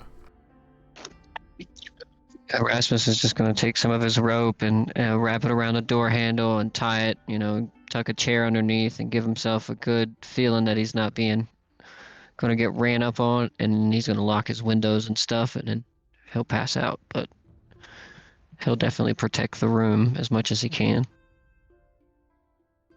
Okay, fair enough. So each of you does your little sort of nighttime rituals here. Gale enjoys himself a bath for an extra silver piece, and gets himself all nice and cleaned up. Group, you guys end up resting, relaxing here in your rooms, just kind of having a little bit of downtime to yourself. Maybe focus your thoughts, think about what is coming up tomorrow, what exactly this means, what is this rebellion, all these ideas sort of floating through your head.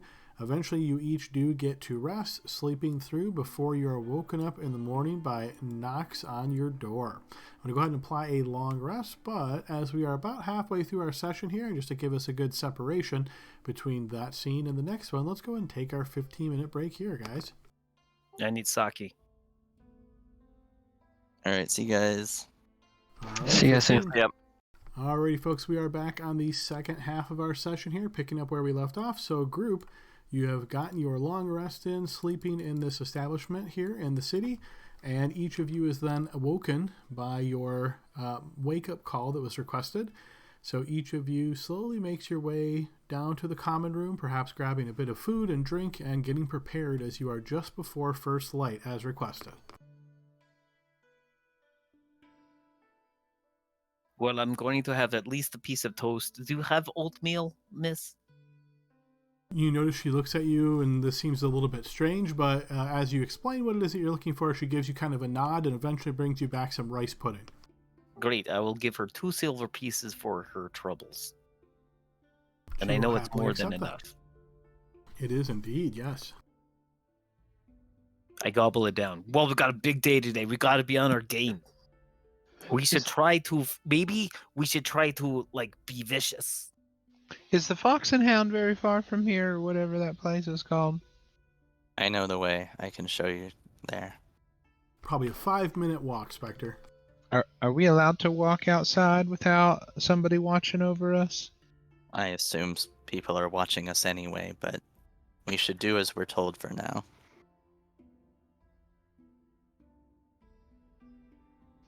All right, well, lead the way, sweetie.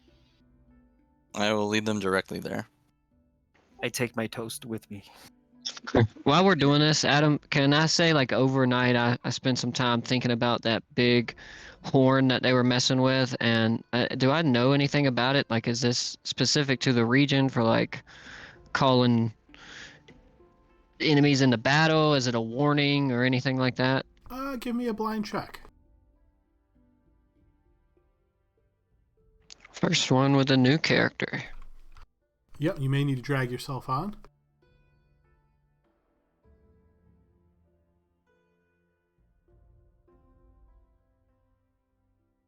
You try to put 2 and 2 together based on what you saw, the purpose, how it was interacted with, and nothing really jumps to mind. This is not something that's common, probably where you're from, and you've certainly never seen it anywhere else. So yeah, hard to say. I guess we'll just follow Spectre then, yeah? Alrighty, you guys make your way following Spectre through the city, and Spectre does indeed lead you then to this location that looks a little bit maybe more formal, a little bit more established. And as you enter through this location where there is a sign above it that indicates this as the Eagle and Drake, you notice that damp sawdust covers the floor of this cramped haunt, one of the only places some of the locals can still afford a drink. You can see rain leaking through the thatched roof in several places. So it's not raining right now, but this is something that is very odd to you guys. Perhaps this is from a couple of days ago. It is pooling in globs of wood shavings beneath you.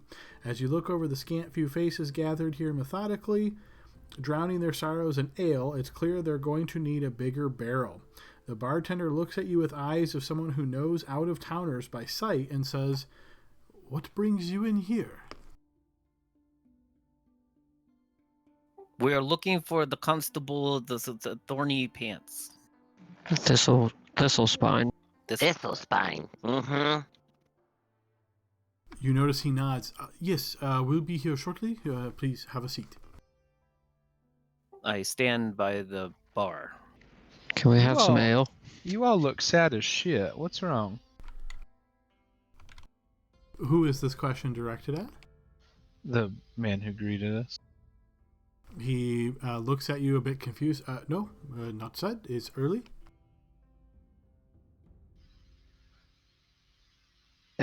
Everybody here looks sad as shit. Did I hear your description poorly? Well, that's what I was trying to do on the side here. Boom, there we go. So, you drowning their sorrows, you might think of that as more as being descriptive, right? Like, not necessarily that they obviously look sad. Maybe more or less you get the impression of, like, some hardcore alcoholics and stuff in this place. I mean, there are people drinking at like 6 in the morning at a bar. It's probably not a fun experience for them.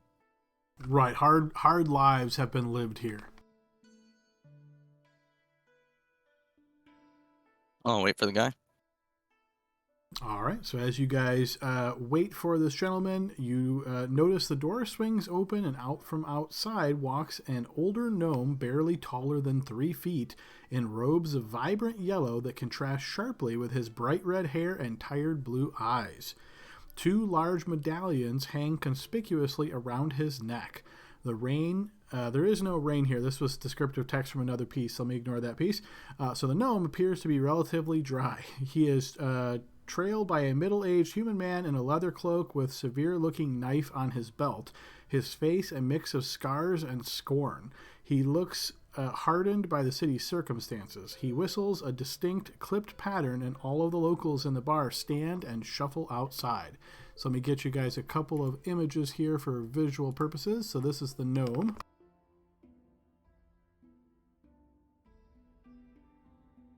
And the gentleman behind him.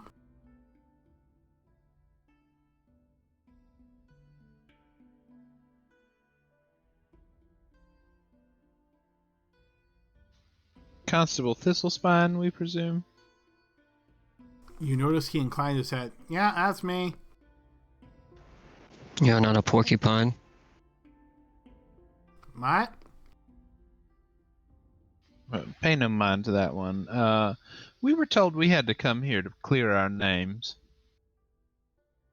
You notice he looks quite confused and looks around at all of you and motions for you to join him at his table.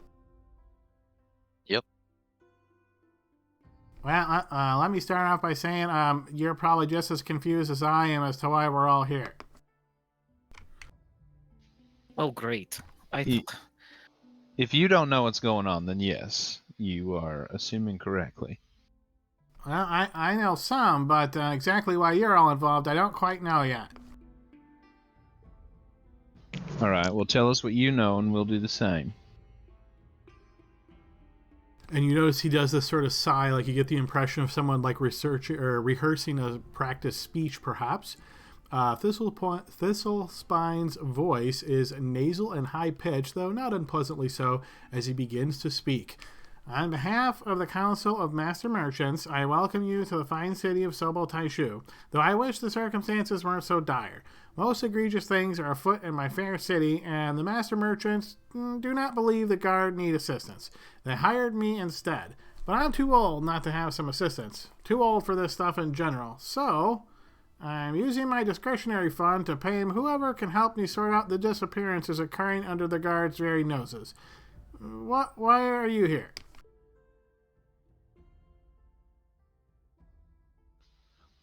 We're here because the powers that be think that we might be allied with rebel forces, and for whatever reason they wanted us to help you out with something in order to make sure that we weren't trying to overthrow the government. Ah, and you see he looks at you like kind of surprised. Well, I guess that makes some sense. Well, you see, I've been asking for a long time for help on the matters that have been plaguing our part of town, but I haven't been getting any help. I keep thinking they weren't listening to me. They weren't taking my request seriously at all. But if they sense you, well, maybe they are, even if it is under these circumstances where you're not really here because you want to be here, but you're here because you well, I guess help's better than no help. Yeah, and Tell we're us about pretty these damn good disappearances. help. Sorry, Spectre. Tell us about these disappearances. How long ago did they start? What do you know about them? For that, I will turn to my associate here, Tarek. And you notice the gentleman who has the scars steps forward. You recognize he is not a local here. He looks to be probably more, maybe someone from the Sword Coast or at least that vicinity. You see he steps up as he looks towards you. What is it that you'd like to know? What How are long- we doing here? How long ago did they start? Let's see. The most recent one was just the other day. How long ago? I suppose it's been about a week or so. Where did the kidnapping take place? I already told the city guard. A lot of good that did. See, I was on my way home from the docks, late shipment, when I heard it. Screaming. Bloody, murderous screams shocked me to the bone. They was coming from Roofree's house. That's by my house, you see. 5 blocks from here on the river. She's a sweet lady. Well, was. I don't know. Always gave me fish pies if she had extras. When I got there, it was dead quiet. I called for her boys Graham and Feely, but no one answered. They was just gone.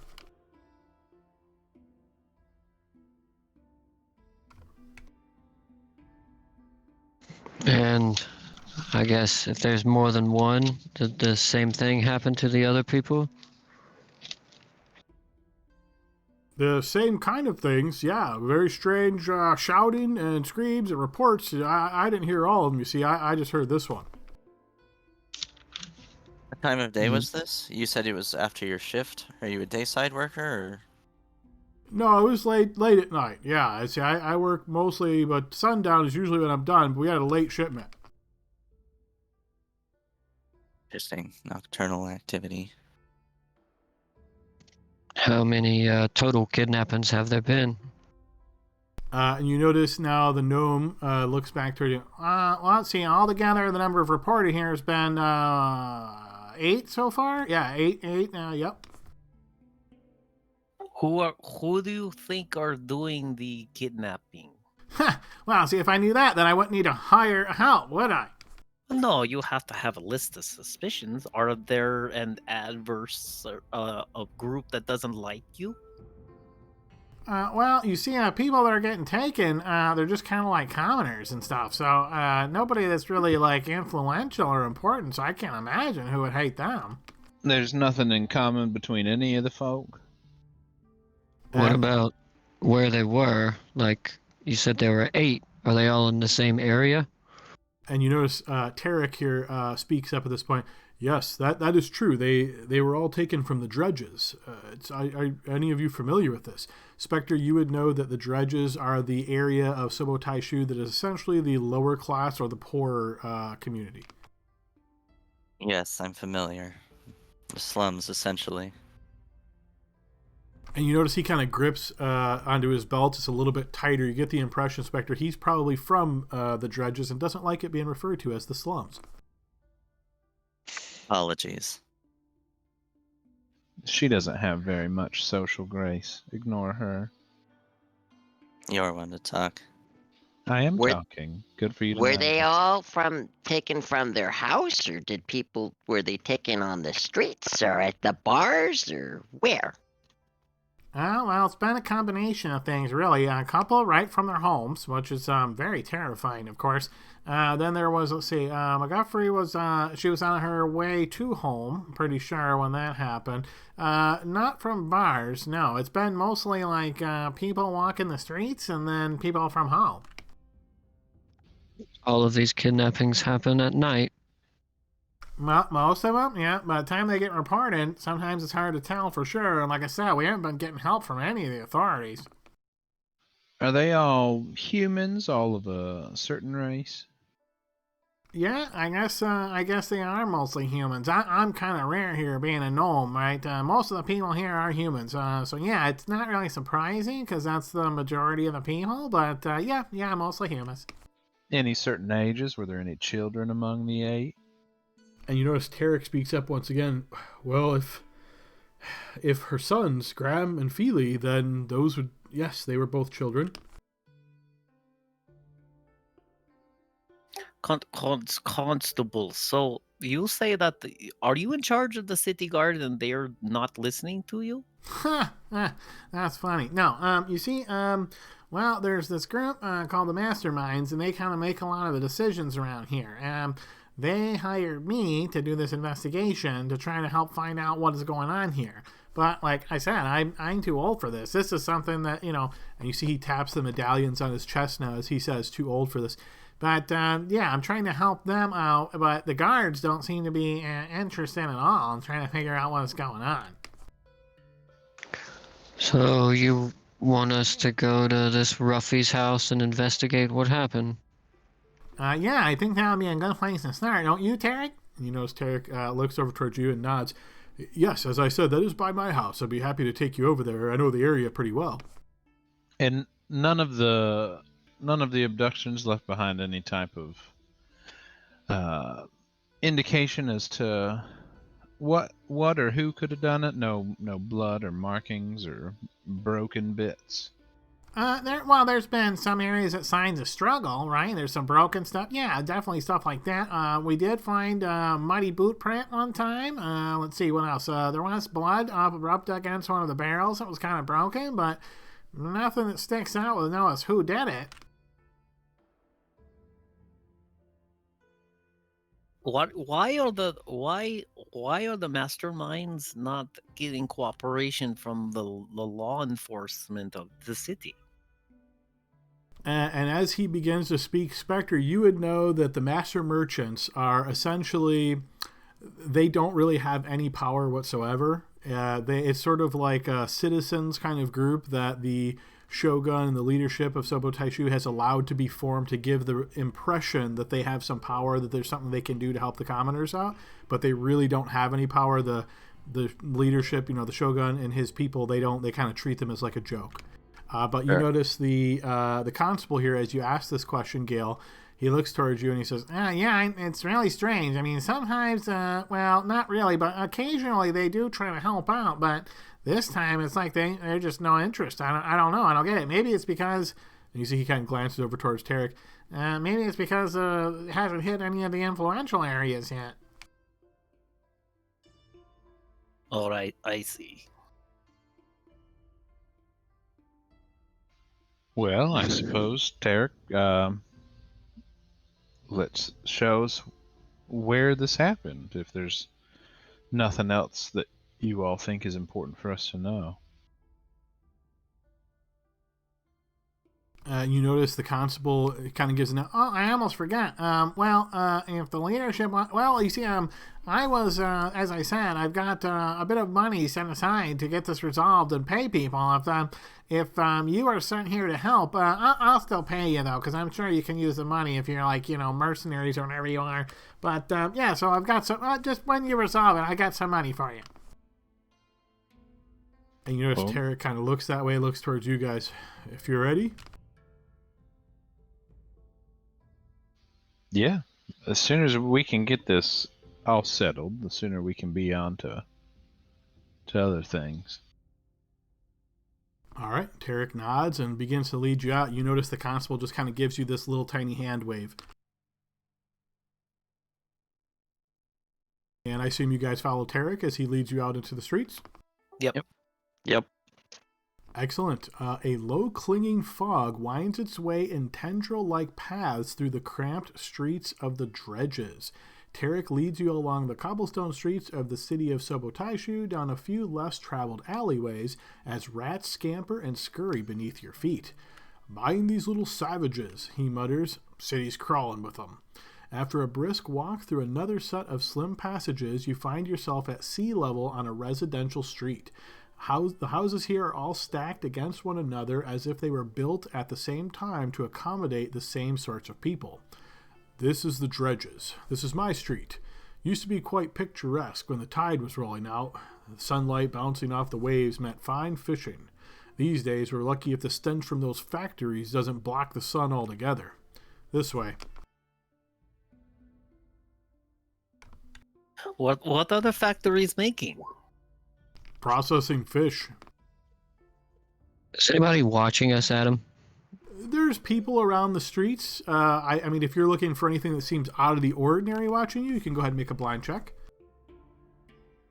Yeah, outside of just being a bunch of foreigners walking through here, there's just, a bunch of no-gooders just staring at us or something, a little group of thugs in the corner. Well, insensitive. They're just poor. You But see yeah, that- I'm also keeping an eye out for like signs of criminality. This might be important later. dressing down one person while you're thinking the same. I like it. All right. No, you don't spot anything out of the ordinary, Rasmus, as you keep your eyes open and peeled for anything that might be odd. As you continue following Tarek, you notice a tall, narrow structure lies before you, a fresh coat of ivory paint on the exterior. A stout wooden door is half open, and an entry and sitting area are immediately visible, with a small kitchen and dining area toward the back. A set of stairs leading to the second floor is straight ahead of the doorway on the home's right-hand side. They've been doing some renovations. He kind of eyes you. He nods towards the home and says, "That's Ruffrey's house." Well, is it expensive to paint a house around here? I'd paint that's fresh paint, right? He nods and says, it's not particularly expensive to just do a white coat on the outsides. Please, head on inside. See if you can find anything else out. I didn't notice anything too bad, but, well, I didn't want to quite go in there much. So, head on in.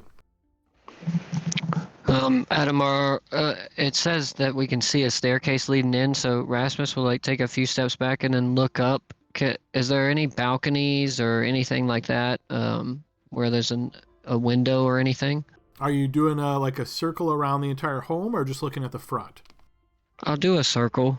Okay, so once you circle, there is a balcony on the back side of this house, you notice, and you notice many of these homes are built in the same style, so it's sort of like seeing duplicates in a way.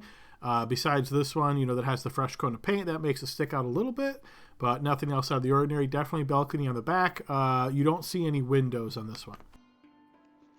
Okay, I'm just gonna look over towards Spectre and say, I'll meet you guys inside. I'm gonna go in the back way and see if I see anything. Okay, so Sure. you want to take the rear entrance into the home? No, I'm gonna try to jump up to the balcony. How high up is it? It would be a climb unless you can jump pretty high. I would say 20 feet up approximately. Oh yeah, I got that. Let me just refresh my memory of high jump. I know you'll have a little boost from your race, but high jump, I want to say it's something like it's pretty low.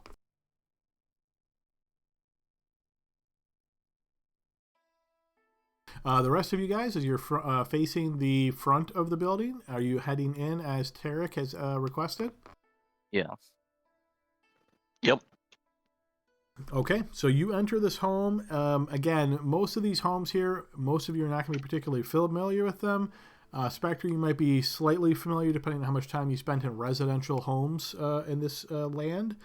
But you guys can definitely poke around, see what you can find. If anybody is actually searching this area, you can feel free to make a blind check for investigation. If there's anything in particular you're looking for or want to confirm, feel free to ask.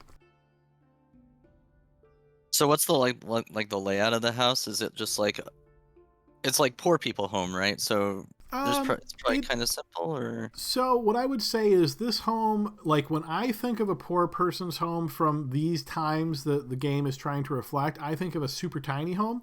This is not a tiny home. This is a pretty decent sized home, but I would say the interior furnishings, the walls, they all look a little bit poorer. As far as the layout of the house, it is a 2-story home. So basically right when you enter, there is a flight of stairs that leads up to the second floor. You can notice as you're kind of just moving about the house, there's 2 rooms that look to be maybe bedrooms, something along those lines. There's a fairly large sized kitchen, and then there's a dining area as well. On the upper floor, there's sort of more bedrooms. There's a small sitting area that also leads to the balcony. And then there's an actual den or living room with some bookcases. Okay, and is the blind check you're asking for just like a general search of the entire place, or are we going room by room? I'm giving you a general, unless you're specifically saying, I think something specifically is here, and then of course your chances would go up if there is something there. But yeah, just a general check of the house is good enough for now. Sure. So far, just like on a quick glance, nothing looks out of the ordinary. It just looks like an ordinary home with no people in it. Correct. On a quick glance, that is what you would see, yes. Okay. Then I will try to do a general check to see if I see anything, any signs of like disturbance or like struggle like they were talking about. I don't think they told us where. I mean, they weren't here, so they wouldn't know where the people were when they disappeared. So I'll try to look for that, and then like try to find like a crime scene if I can, and then we can go from there if I find anything. Sure, yeah, go ahead and give me a blind check. Okay, so based on your check, you are able to determine the following, Spectre. There is no sign of struggle. The kitchen is spotless. There are a few valuables still accessible. A silver candelabra, a few pieces of fine china, a vase from a foreign land. This all implies to you that nothing's been stolen. And you can also tell that the second floor is a series of connected rooms, most of which have beds. All are empty and unmade. Rasmus on the backside. So based on those rules there, it looks like you would still need to roll pretty good on your jump check to go up to 20 feet. Are you wanting to try to jump that? Yeah, so this is what I got for you. So what I'm seeing is 7, and then it says that at the bottom 1.5 times your height, so that's like 6.2 is what it said. So like 6 feet and some inches, and then if I step of the wind, I can double it. Okay. So So how tall is Rasmus? 4'2". 4'2". Okay, so that was the 6 foot is your. Okay, so thus you can reach above you to a distance equal to the height of the jump plus 1/2 times your height. 1.5, so 6 feet on top of your jump. So in order to get the 20 feet up, you would need to basically get a total of 14. Right now you've got 7 based on your strength mod and the running jump. I put a link in the Discord that's a 5e jump calculator. Hey, that'll be helpful. You just type in all your stats. Hey, that's pretty cool. Click the boxes if anything is appropriate for your character. Normally I would be all for that, but I'm just going to. Oh, why didn't that work? Here we go. Do a step of the wind, and what that will do is it will double my jump, so that gives me 14 automatically, and then if I roll a d8, that's an extra 7, so that's 21 feet that he jumps. So you basically jump over the railing and make your way onto the balcony pretty easily. From here, you can see the great expanse of the bay and the ocean beyond, as smoke from the nearby factories billows up and collides with the clouds overhead. For a moment, all is quiet, a quiet shattered by the crashing of broken glass and a guttural yell, followed by an ear-splitting scream. This seems to be coming from several blocks to the south of where you all currently are. I'm going to scream down to everybody. Looks like it's happening again. Yeah, Come let's on. go. I run out the door. I'm going to jump off where I'm at him, Well, and then I'll just use my slow fall ability as my reaction. Okay, so you land, and it sounds like you guys are all very quickly as a group making your way to the sound of these screams. Yep. Yeah. Okay, so you rush this direction as you can hear these screams. So screams emanate from a narrow 2-story house, the outer walls covered with grime. A sturdy oak door secures the front of the property. A small picket fence in the alleyways next to the structure shields the backyard from view. I guess my next question is, how tall is the fence? Small picket fence, like 4 feet high. Okay, so we could all theoretically just go over it. Let me read what you just said. Yeah, I guess if it shields from back from view, probably a little higher than, we'll call it 6 feet high. Okay. I'll say, you guys, I can go around back. Why can't you? Don't think I can climb a 6-foot fence? Let's go. Well, come on, and I'm gonna I'll climb the leap fence. over. Wow! I missed the Feywild, and I'm gonna climb it. And again, this is nothing that is actually particularly challenging, so you guys aren't in the middle of combat at the moment, so you guys can easily take your time to climb the fence. You do notice that there's this sturdy door at the front, though. So what is your plan for approaching the house? Is it the same style as the other house? It is, yeah. It's almost identical. Okay, did we notice any other entrances while we were doing the check around? You didn't, but Rasmus knows that if this is the same style, which it certainly looks like it is, that there was both a back entrance and then a balcony on the back of the house. I don't know if you guys are following us over the fence, or checking to see if the door's unlocked. Maybe we can kind of do like a wraparound and meet in the middle. Yeah, where's the fence relative to the door? So once you climb the fence, you have easy access right to the front door. It's probably 10 feet, off the door. So think of it like a small front yard in a sense. Okay, I got you. I'll come over the fence, so... Yeah, well, let's, around the back there should be a back door, but do we want to kind of split up? Guard the front door. Let's go. We heard screaming. We have to go. My eyes turned do we brighter still yellow. Do we still hear screaming, or did it like cut out? And You hear still screaming and the sounds of struggle coming from inside. I kick the in the door. Okay, so you rush up to the front door here, Gale, and it is pretty sturdy looking. Go ahead and you can just do this publicly. Athletics check as you try to break it down. Can I go, like, knowing now that there's screams still going on, I'm gonna... Okay. I'm gonna run I with him. can't kick in the door. Come on. I'm gonna run with him and kick as well. All right, so the two of you. Okay, so is everybody taking the main entrance into the home? I am. Those fences looks tall for me. Okay, you guys all take the main entrance into the home, finding yourself at the front door. I'm going to move you to a map here real quick, but I'm going to lock the tokens just so I can give you a brief description. Okay, so as you break open this door, you find yourselves here. I've got you all on the single tile at the moment, but obviously you can move in just a moment. The door that you just came through is right here. It's not a clickable door because if you leave, obviously you're not on this map any longer. You can see a set of stairs that move up. We do have a teleport script working, so if you hit that top, you're automatically going to move to the second floor. So just something to be careful of. Obviously, wherever your token is, it is where it is. If you trigger an encounter based on moving, that's where it gets triggered, of course. You can see that there is a hallway that sort of goes this way, and you can spot at least one door there. Looks very similar to the style of the home that you were just in. All right, unlocking the tokens. Feel free to move. Where do we hear the screams? Were they coming in this direction or more this direction? Based on your passive perceptions, let's see. Okay, yeah. Spectre, I would say you definitely can tell they're coming from upstairs. I point upstairs. I run. I'm a little bit behind them because they were like the ones who had to break down the door, but they're upstairs. Go. Yeah, I'll take off in a sprint. All right, you notice Gale rushes out in front and starts leading the way as the rest of you guys start making your way up. The sounds of the screaming are getting louder here, Gale. Oh, there we are. Hey, Gale. What? Gale. What? Come back. Quiet. Look, we know there's a bunch of rooms in here. Only one of them has a balcony that leads out that we know of.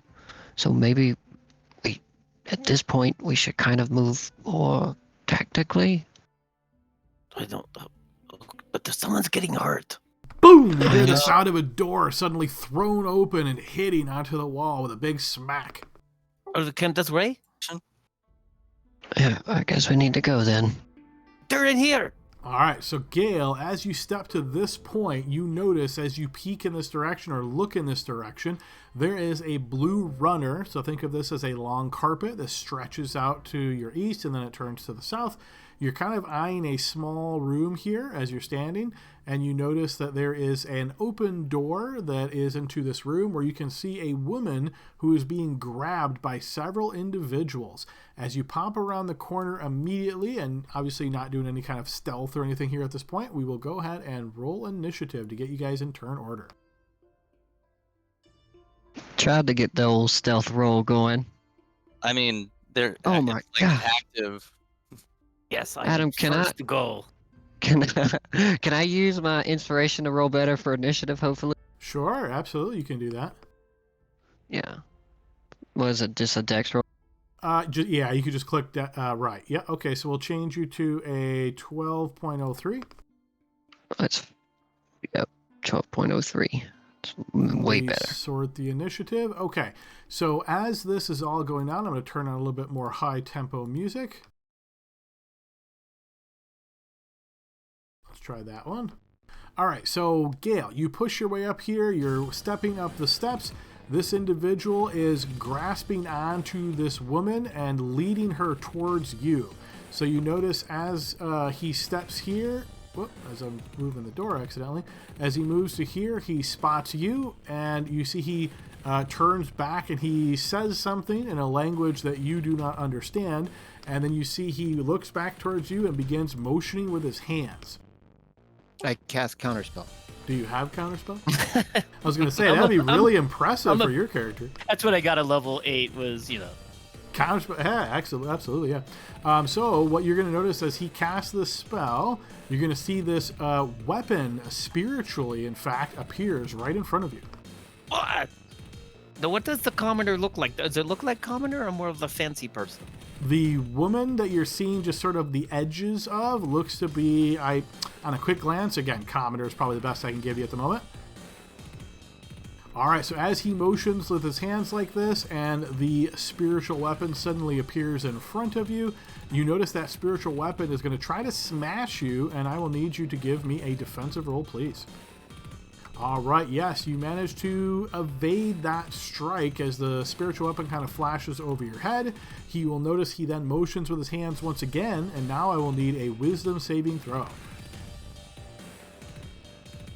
All right, you hear the sound of this bell, dong, but you don't feel any effects.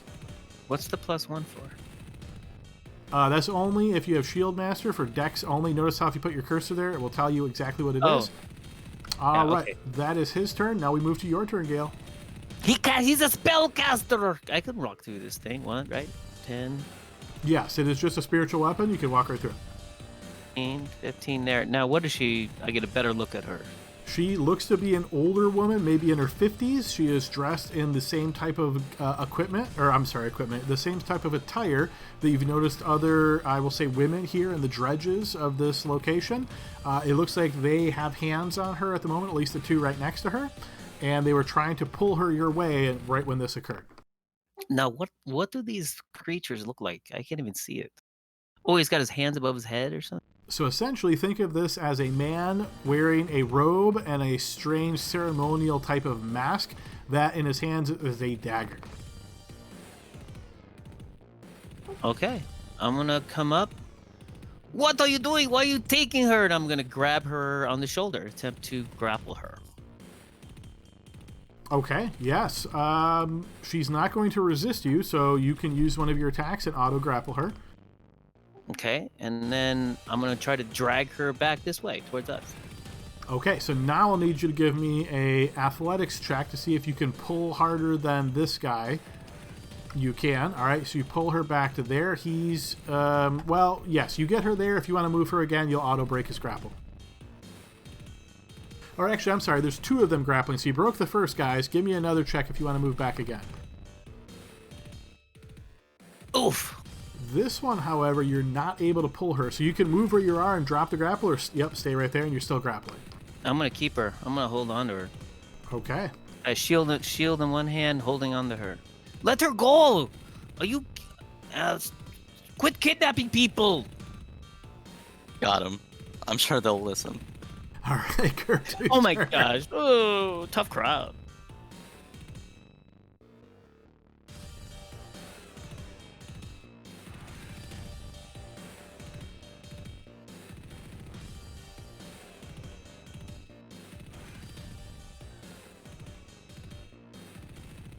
And again, just All for right. movement purposes there, Kurtu, count. You can't go through walls, so count that just to make sure we're good. That'd be 30 feet to get where you are. Yeah, that's what I thought. So, is this here the commoner? Yes, so you notice this middle-aged woman currently grappled by both Gale, and you see another hand on her to her northeast. All right, and this person right here, I'm going to go ahead and magic missile at level 3. All right, yeah, let's see it. Okay, your magic missiles flash out at level 3, so we'll count that 5 times, striking into him and wounding him. Let's see, Kurtu, your passive perception is a 12. Okay, he is struck by your magic missiles. Yeah, I wasn't sure. Maybe he was the mage, and if he was, just concentration for that. If not, then that's okay too. So He is hurt, nothing else that you notice. Anything I'm gonna else go. on your turn, Kurtu? No, I'll go ahead and end my turn. All right, this guy's turn, still grappling onto her with one hand. He will step down here, motion with his hands, and you're going to notice a second spiritual weapon suddenly pops into existence.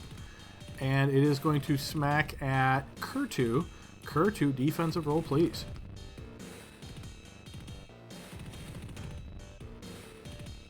Yes, you duck underneath this stabbing spiritual spear. Does not hit you. However, he will then, with his one free hand, motion and point at Gale. Gale, wisdom saving throw.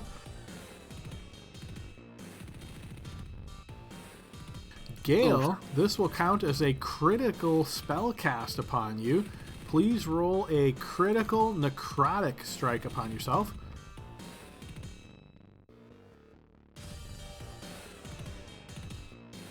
Okay, true crit. You are not currently wounded, so here comes your damage.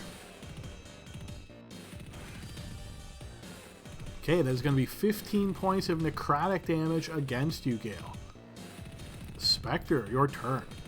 Alright, not really seeing what's going on. I'm gonna start going.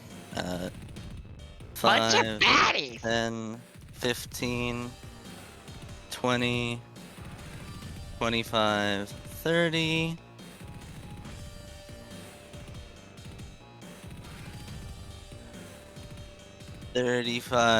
We established that we can move through this stuff. Yes. 40.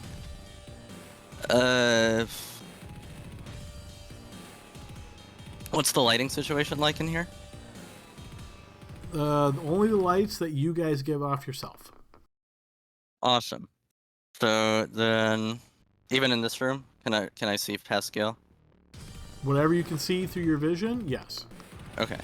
So that was 40. I have 10 more because of Dread Ambusher. But I assume it's going to be difficult terrain to get through these guys, or can I not get through them at all? Gale would be considered engaged at the moment because he's Uh-huh. grappling with an opponent who's also being grappled.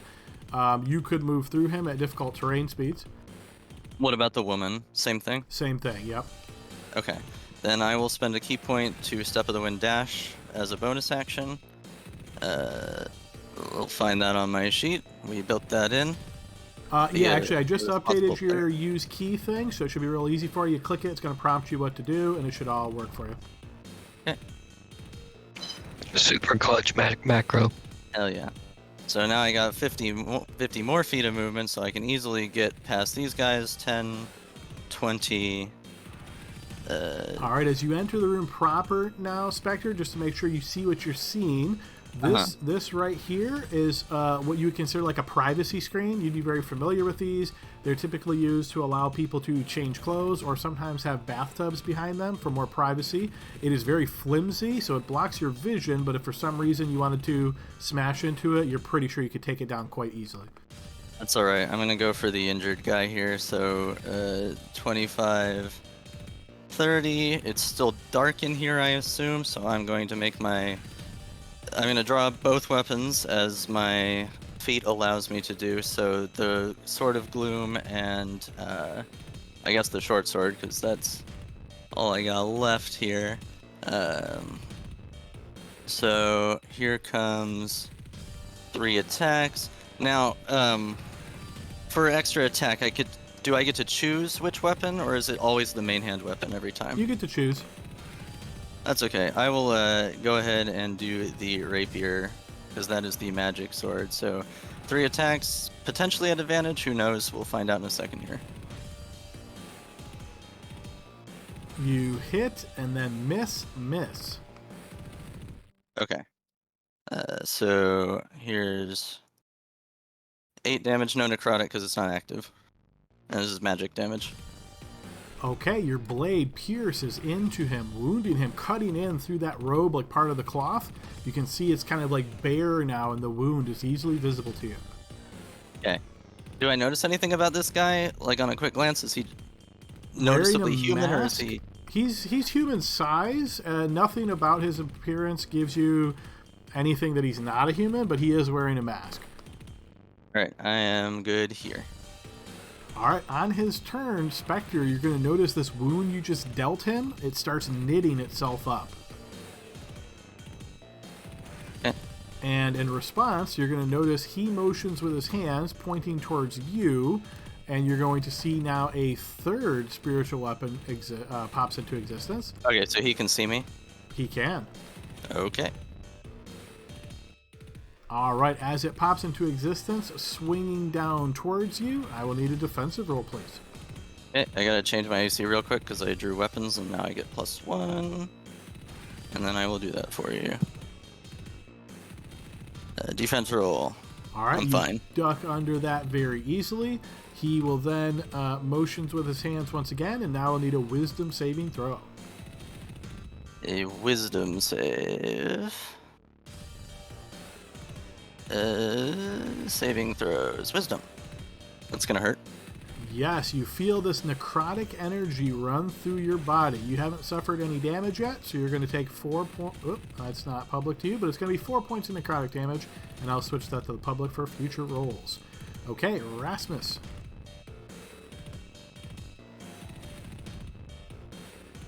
Alrighty. Moving up, Rasmus moves 10, 15, 20. Entering Gale or the space past Gale would be considered difficult terrain, so 10 feet of movement. Okay, so 30, 40, 5. Yes. Perfect. The guy that is grappling onto the woman, I would like to attack him. You can.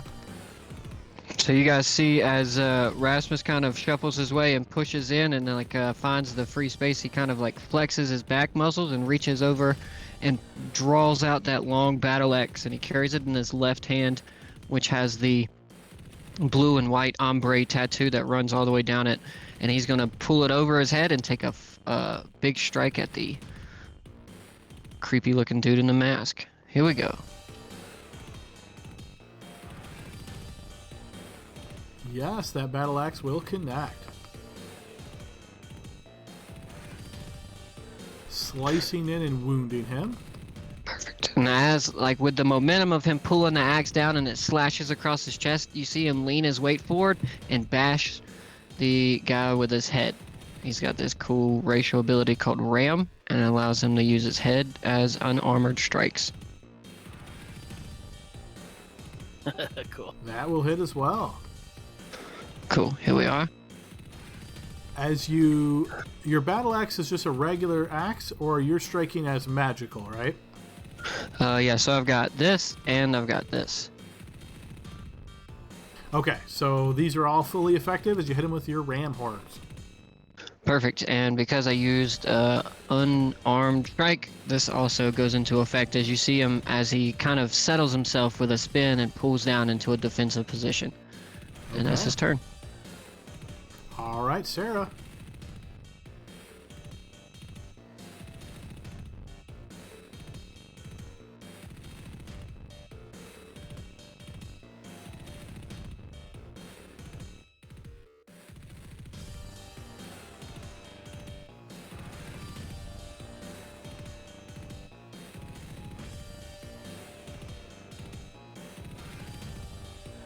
Oh, sorry. I forgot push to talk.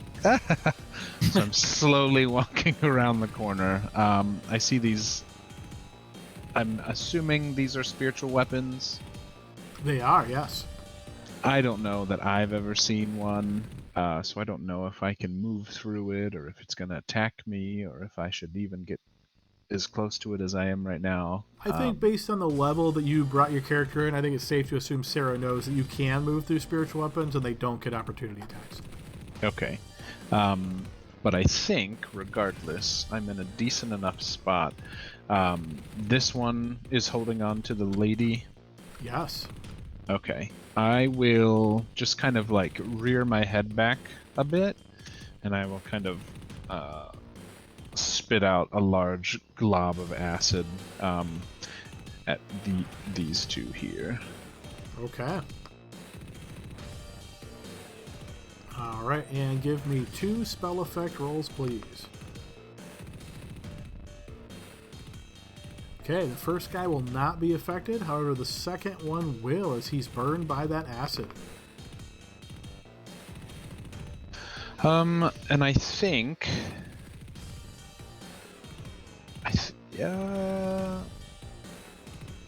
I think that's it. Yeah, that's it. Okay, we move to this guy's turn. Alright, he is going to motion with his hands. Actually, no. He's going to step down to here. And then as he leans over and looks towards you, Rasmus, you're going to notice that he motions with his hands, and I will need you to make a wisdom saving throw at advantage. Nice, I already got it too. I didn't realize that about Satyr until I started making it, but that's pretty cool. Oh, okay. That's usually one of the main reasons people play Satyrs, but yes, it is a very cool ability. I wanted the jumping, if I'm being honest. That was you made it happen. 21 feet, easy. Yeah, he's gonna be jumping all over the place. You said wisdom save, Adam, yeah? Yes. Okay. I'm gonna use my reaction, roll a hero point. Okay. You will succeed on this as you feel your body freeze up momentarily, but it doesn't. Okay, top of the next round. Let's see. This guy is going to... Let's double check I'm reading this right. Okay, so the weapon will move into the room to here, and it is going to strike out at you, Rasmus. Defensive roll, please. Okay, be +2 to whatever this is. The spiritual weapon strikes into you, Rasmus, even though you are dodging or deflecting. As it does so, you are going to suffer 4 points of force damage. And we move to Gale's turn. Currently has an hand on the woman. Yes, I got her by the top of the collar and I say, let go of her now! I'm going to use that and try to pull her this way and break the grip. All right, athletics check, please. Good Yes, luck. you do so, breaking free his grasp on her. Now We're get in here here and fight. We're here to save you. You need to have a seat on the chair. And I'm going to pull her to here, and can I swing around to sit on the chair or stand You on? can, yes. As you do so, you see she is seeming very shocked, and you can just hear her quietly muttering under her breath, Matron, Matron. What? Okay, so I don't understand that. All right, so now to the battle! Kurtu, don't let anyone take her.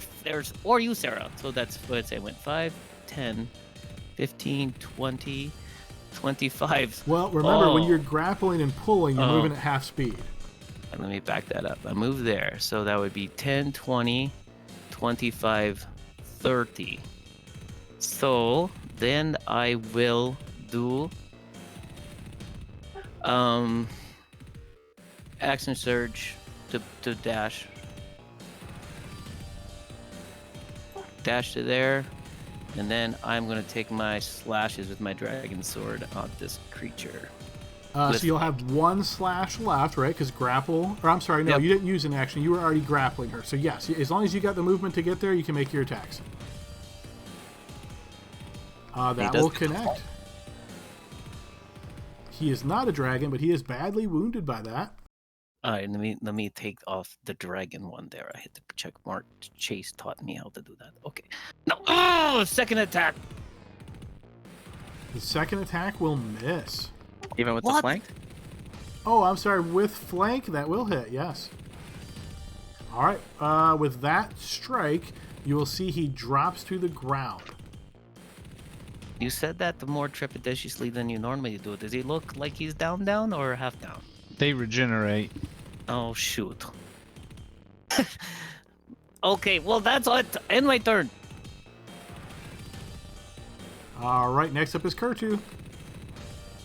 All right, since I have all my friends and new acquaintances now visible, I'm going to go ahead and cast Bless at level 3, and I'm going to get everybody.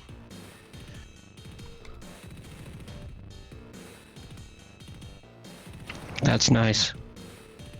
Yeah, okay. I guess you can see a little hair there of the satyr. Sure, that'll work. He's got a really big ass. For jumping. That's where all he carries all of his jump in his ass.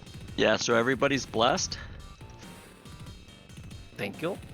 I picked Invincible as the token marker.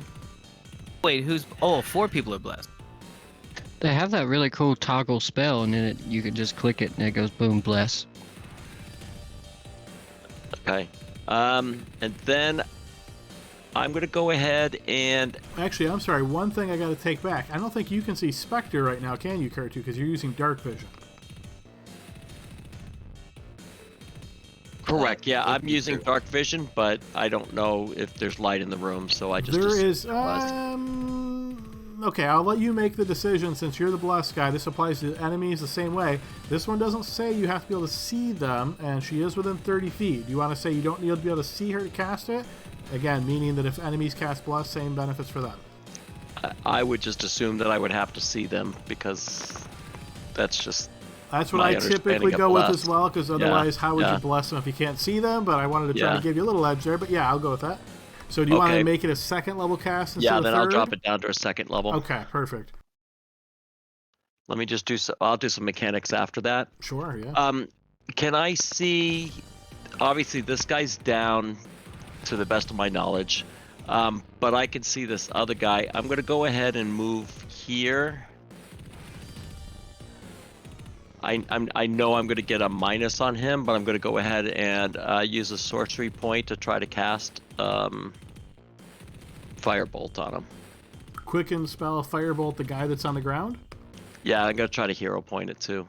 Okay, sure. No, not the guy that's on the ground. The guy that I hit with magic missile earlier. The guy that you hit with magic missile. Okay. So you're shooting through some cover towards that guy. Okay.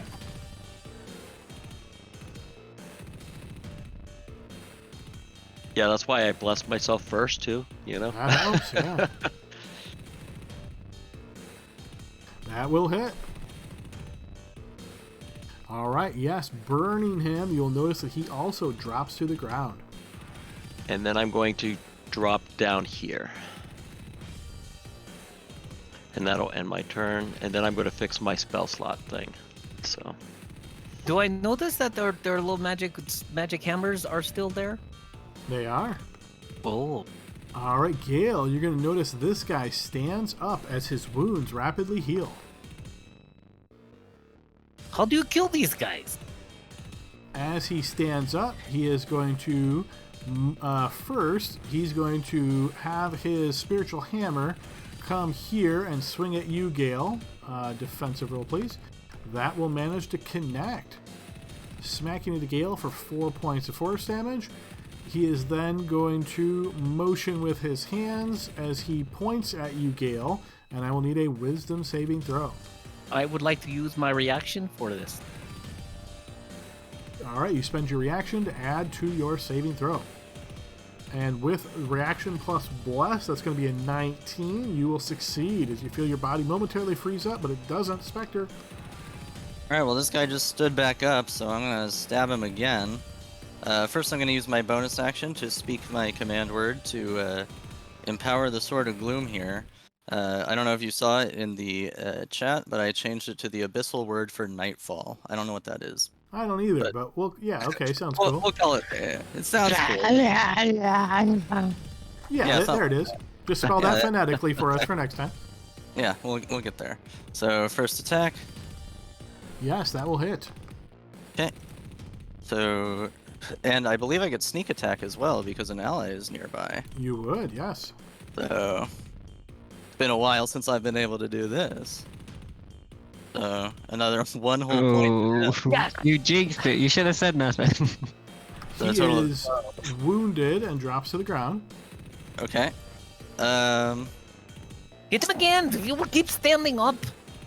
Yeah, I am going to attempt to strike the guy again. The one Take that off his head. I Decapitation. don't know if I can do that with a rapier Probably not, But- no. or with a Bunch of short sword. pokes. But I'd like to try to stab him through the skull, like a coup de grace kind of thing, Okay, if sure. possible. Yeah, this Uh, attack will be at advantage. Of course. So Believe it or not, with flank, And though, with so bless, that will yeah. hit. And I'm not blessed. Oh, He sorry. He wasn't able to see me. But that is flank, so that will hit. Yeah. Alright, so your blade punctures But if he's on the his ground, skull. it's also at advantage, right? Yes. Your blade punctures his skull as the rapier digs into his head. You notice his body kind of squirmed for a moment, and he stops moving entirely. Go for the head. I like it. And I turn around and look at the one to my south. Yeah, I'm gonna.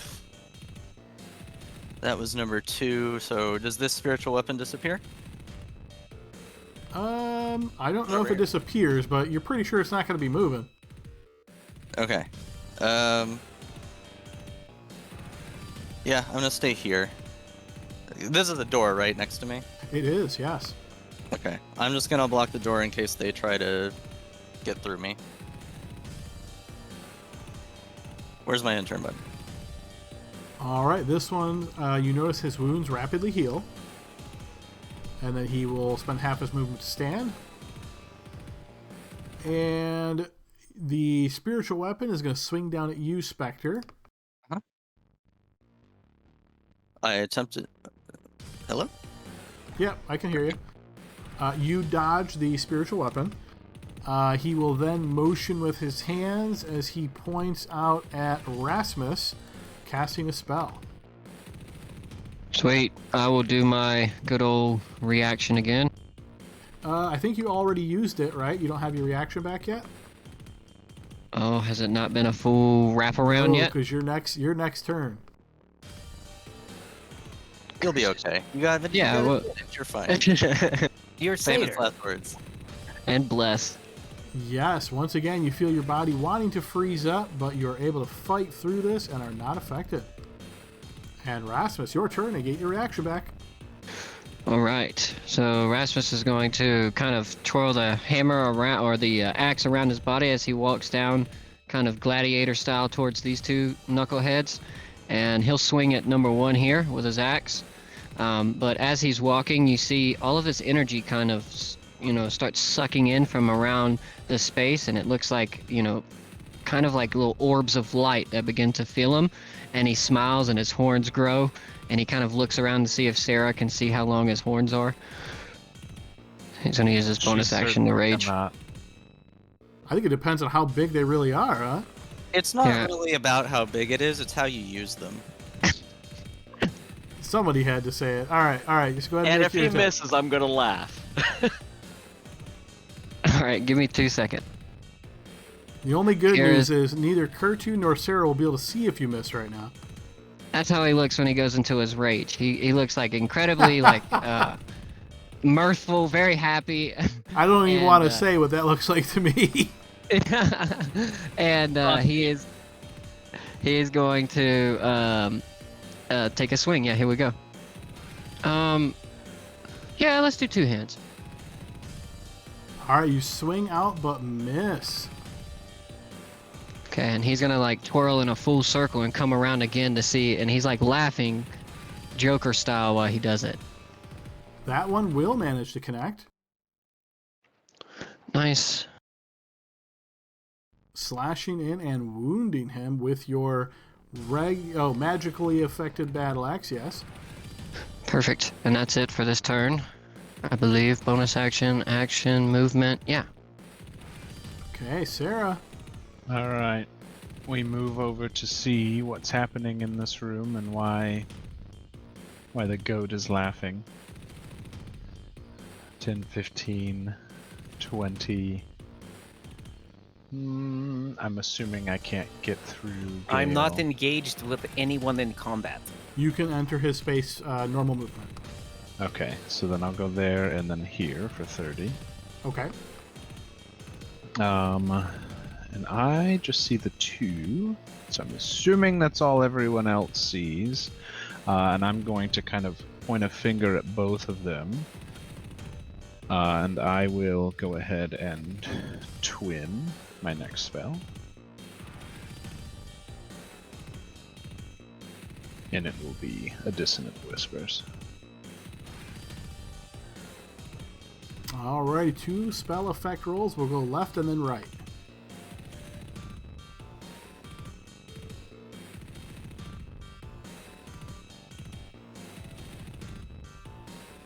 Both will be affected, suffering this psychic damage. The one next to Spectre will drop to the ground.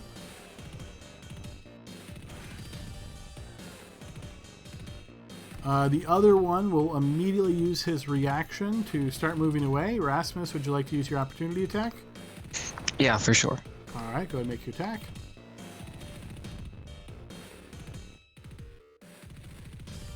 Doing the whole two-handed thing, might as well keep swinging. That will hit.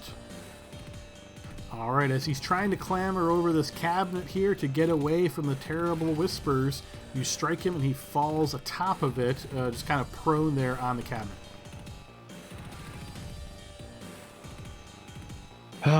As a bonus action, I will telekinetically shove the unconscious one in between Gale and Spectre.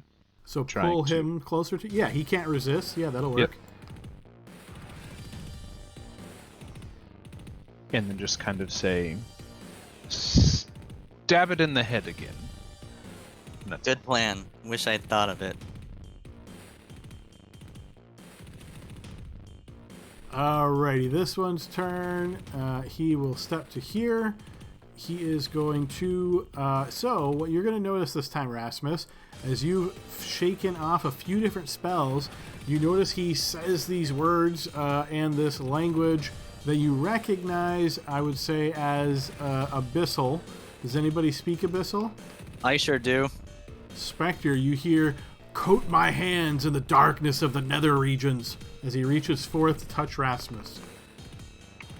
Did you say nether regions? The darkness of the nether regions. What? As he reaches forth, yes, it is indeed. Rasmus, defense roll, please. Head like, what the heck did he just say? Abyssal's a weird language, guys. Come on. Yeah, the translation gets a little iffy. Spectre thinks she's gonna need a bath after this. All right, big money. All right, you dodge away from that necrotically enhanced hand. This guy, you're going to notice that his wounds rapidly heal. He will spend half of his movement to stand. He will step to here, trying to cast a spell on you, Rasmus. Wisdom save. Really testing the limits of my new guy, huh? You gotta try him out. You gotta put him through this first.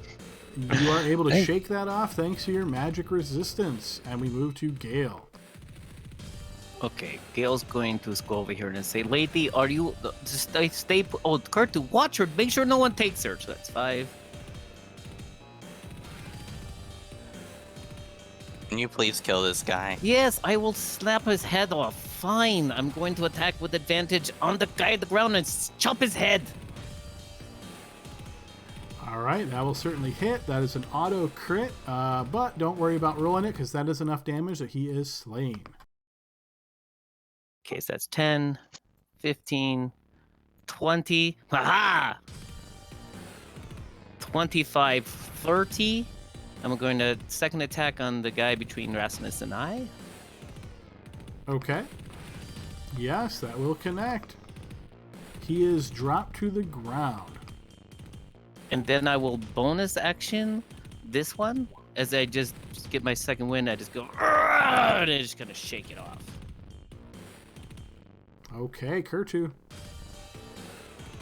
All right, Adam, I'm going to ask her if there were any more, if these are the only ones. And I'm also, as far as my action itself goes, though, I'm just going to ready an action. If I see a baddie, I'm going to shoot it with Firebolt. As you ask this question, you can see she's sort of in a daze, not really understanding. She's not really paying attention to you, so she's not interpreting your question at all. You just hear her constantly mumbling, All right, I shoot her with Firebolt. No, I mean, sorry, I don't. Okay, yeah, I'll go ahead and end my turn. All right, this guy is down for the count, so we move to Spectre. All right, I'm going to start coming down. 5. Right in the eyeball. 10. This guy's on the ground, right? Yes. Okay, I'm gonna coup de grace him. Do I have sneak attack selected this time? No, I don't. But let's do that because I actually have it here. Rapier. I'd say so. He's unconscious. He's pretty sneaked. So 12 plus 6 plus 4. He is slain.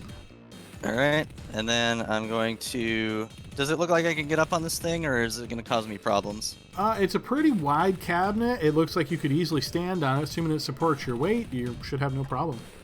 Okay, how tall is the cabinet? Like, am I about to have to No, squeeze? it's like 3 feet high off the ground. There's still like probably 3 more feet above you to the ceiling. And I'll get up here, and I will make my second attack with the rapier. That will also hit. I can't use sneak attack anymore, so it's once per turn, so 11 plus 6. And Your then, magic blade wounds him badly. and then I will use my bonus action to attack him with my offhand, which is just a regular short sword, I believe, because we are outside of the bottomless dungeon. Don't kill him. Keep him So for 15. questioning. That will miss. I didn't mean to spook you. Rasmus. Quick. Sun was in my eyes. Alright, Rasmus not wanting to kill this guy so we can get more information. You see him, he kind of like slings his axe up on his shoulder and he squats down and flexes his right hand and he's gonna throw a big punch at the dude's stomach. That will... Oh, with flank, that will hit. Perfect. Blessed Uh, be. Yeah, these are non-lethal, Adam. I'm just trying to knock him unconscious. Okay, the first one will wound him. Alright, we'll roll a hero point. Take my second attack. That will also hit. Wounding him again. Alright, and bonus action, another unarmed strike. This time it's going to come in with the headbutt. And once again, with the intention of not killing him. That strike will knock him to the ground. Headbutt had the big power behind it. Sarah, you have to bind his hands. Anything else in your Gag turn, him or Rasmus? something. No, I don't think so. Should I bind his hands in acid or spines? I think that, hearing Rasmus saying she wants to take this guy for questioning, is it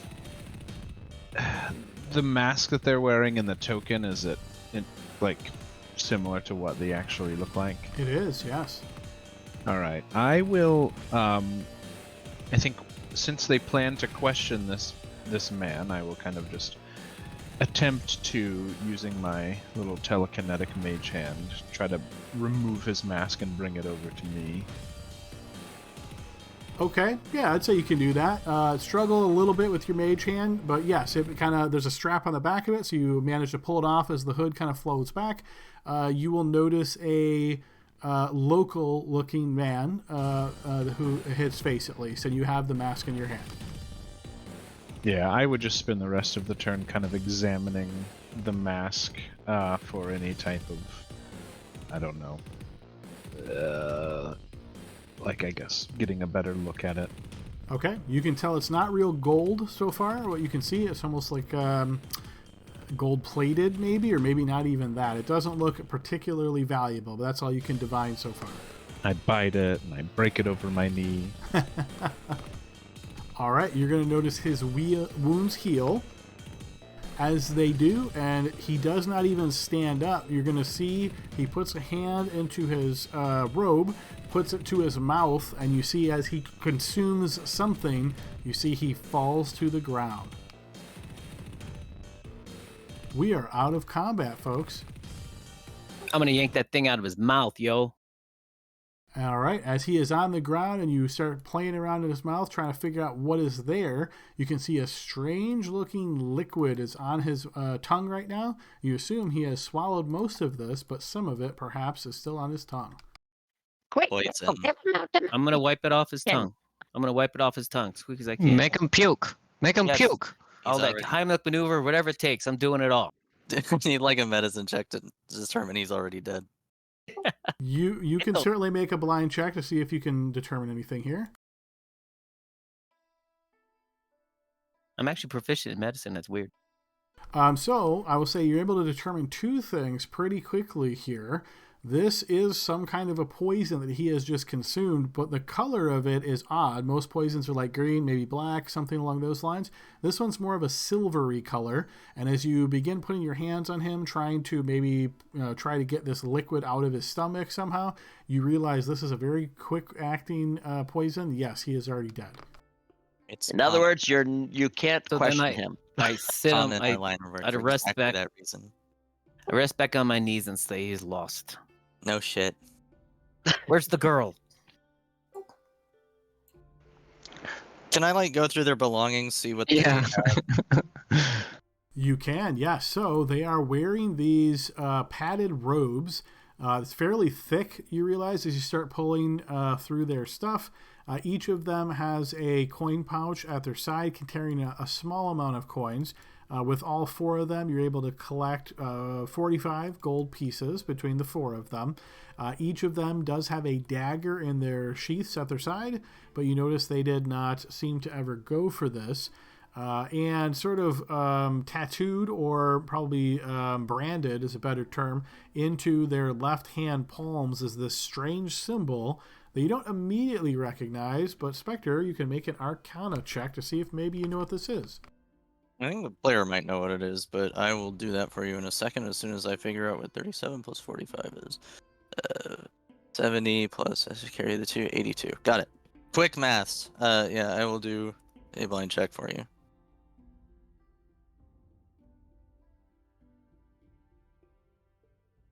You do not recognize this symbol. It looks vaguely, I will say it looks vaguely like a mouse or a rat's face, like with whiskers and small beady eyes, but you don't recognize what the significance of this is.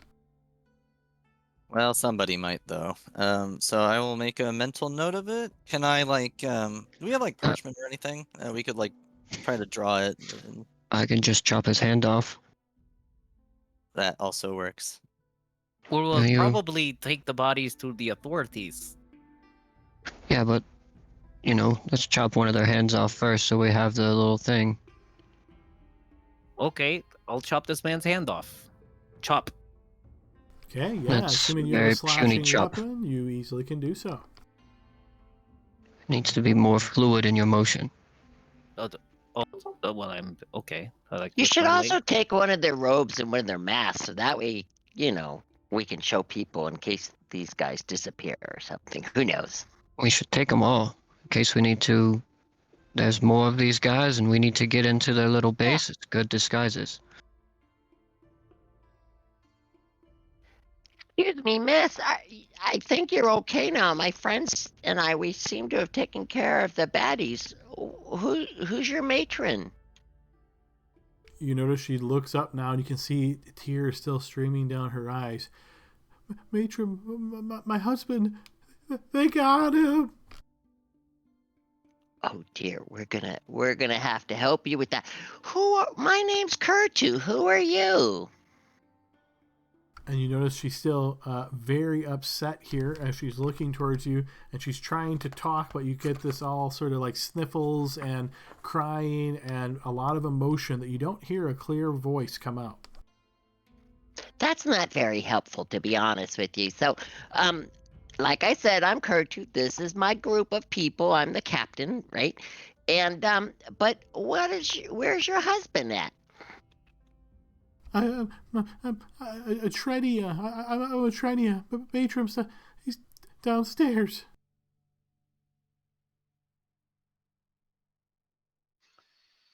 He's downstairs. They killed him? Who else is in the house? She nods as you ask this question, Spectre, and then she looks towards you and she says, I don't know how many more of them there are. Why did they come after you? Do you know? They looked evil, like an evil cult or something. Kurtu, we'll come back and talk to her after we've made sure the rest of the house is safe. Why don't you hide in this room, sweetie? What's behind this door? Can you ask her if this is like a closet or a washroom or something? Why don't you just look? It's a hallway, guys. As you open the door, you spot the balcony. This here to your east is the railing, and beyond that is the city itself. Can I do a scan of some nearby rooftops, Adam? Does it look like anybody is looking towards us to see if maybe they're watching us? Sure, yeah, give me a blind check. Okay, let me turn Bless off.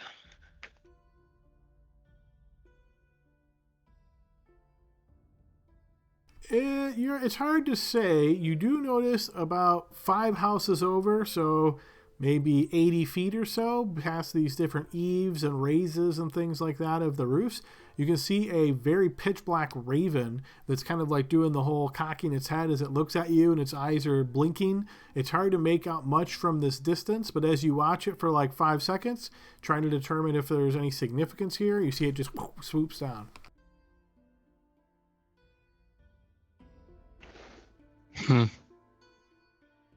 Do we hear anything else commotion-wise in the house? No, it is eerily quiet. You should go investigate. Maybe she should come with us. It's not safe for her being by herself. This looks like a big home. She's Yeah, coming. She's coming Leave her with us. outside. If we go down the stairs, it's right by the front door. She can wait outside. But there's doors down here too. I'm going to take her. Come with me, Miss Trina. I am Gale. She will follow you, Gale. She's, again, sobbing and so forth. I'll take her off the map just so you can move and assume she is with you. Okay. Why do we go back the way we came? Do you want to go down this hallway here, this one? Because she indicated that her husband was killed Matchroom was killed downstairs. Oh, then let's go. Yes, we should go there. Come on. And in the meantime, we can have her run outside. I don't want her to be abducted again. She's coming.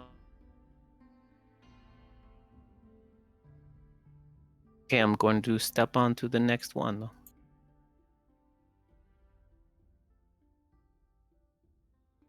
I did not. Oh, there it goes. Oh, you're fast.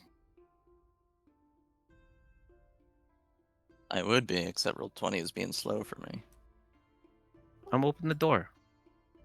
Okay, Rasmus, as you enter this area, despite the grime on the outside, this house is well cared for on the inside, and the layout is similar to the home you were just inside. A small sitting area and combined dining area and a kitchen on the first floor, with stairs leading upward. Beneath a trophy fish mounted on the wall, you see a slumped figure on the kitchen table, blood pouring out of gaping wounds in its torso, its entrails spilling into an otherwise spotless wooden floor. You probably should not let her come up any closer. I will keep her here and ask her about this room. So you're asking her about the room to your south? Yeah, they'd open the door. She nods slowly. She says, "That was my son's room before he moved out." Okay, well, we're just going to sit here for a while. Why don't you stay there? We're going to check on your husband or Matt, whatever his name is. She does so. Adam, can I do a little pulse check? I mean, it's pretty obvious that he looks slain, but can we just be 100%? You can certainly try. Blind check, please. Yes, you are confident he is indeed slain.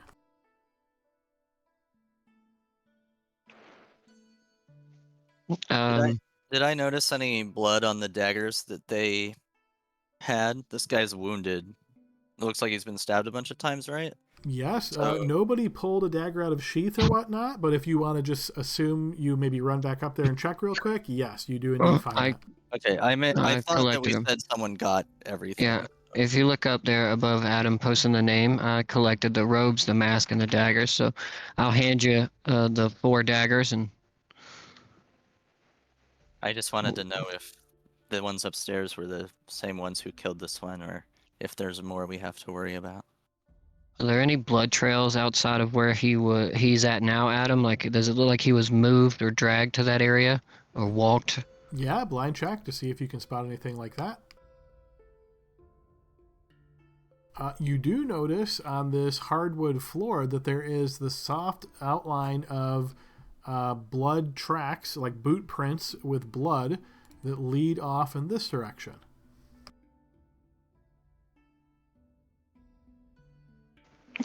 I'll follow the tracks. All right, as you make your way out there, you can spot that there is the back door to the home. This looks to be the kitchen proper.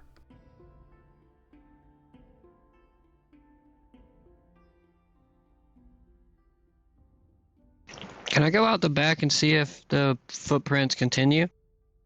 You can, yep. So again, this would be off map, but we'll assume you open the door, exit. Go ahead and give me another blind check to see if you can see if that continues.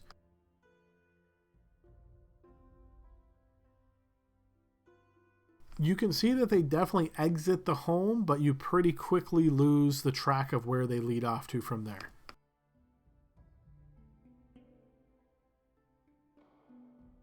Looks like maybe more than just what we met upstairs. Is he missing anything? Any jewelry or... When I cased the joint before, it didn't look like anything was stolen. It's possible they made off with something, but nothing seemed out of place. This clearly was not a kidnapping, though. They were trying to take the woman, though. I wonder if there's... Yeah, but there wasn't blood in the living room of the last place, was there? We never finished checking the last place. Yeah, we were kind of interrupted. We should... But a scene like this, it should have been obvious, right? Yeah. We should, when the woman calms down, we should talk to her more and see what she knows. What kind of business her husband was getting up to, what kind of people he worked with, what he did, you know? There might be something there. Spectre, you seem to know a lot about the goings-on of this region. Do the masks that they wore not ping in your memory of any organized group? I assume the dungeon master would have told me immediately if so. But Nothing, We yeah, should nothing sticks out to you, Spectre, specifically about these maps based on your local knowledge. That's a really weird thing to say, Spectre. You're Take them to- I'm still rolling intelligence saves at disadvantage as far as I know. So my brain is still addled. I might say some weird things sometimes. We should take the items that we took to Thistlespine. Maybe he's recognized these masks. I'm gonna ask her. Excuse me, miss, why were they trying to kidnap you? So, as you enter the room that Gale has placed her in here, Kurtu, the one just south of Gale, you can see she is just very distraught over everything that has happened here, and seems as though it's very difficult to get much intelligible speech out of her. But you can attempt to make a persuasion check here to calm her down. Blind check if you'd like to do that.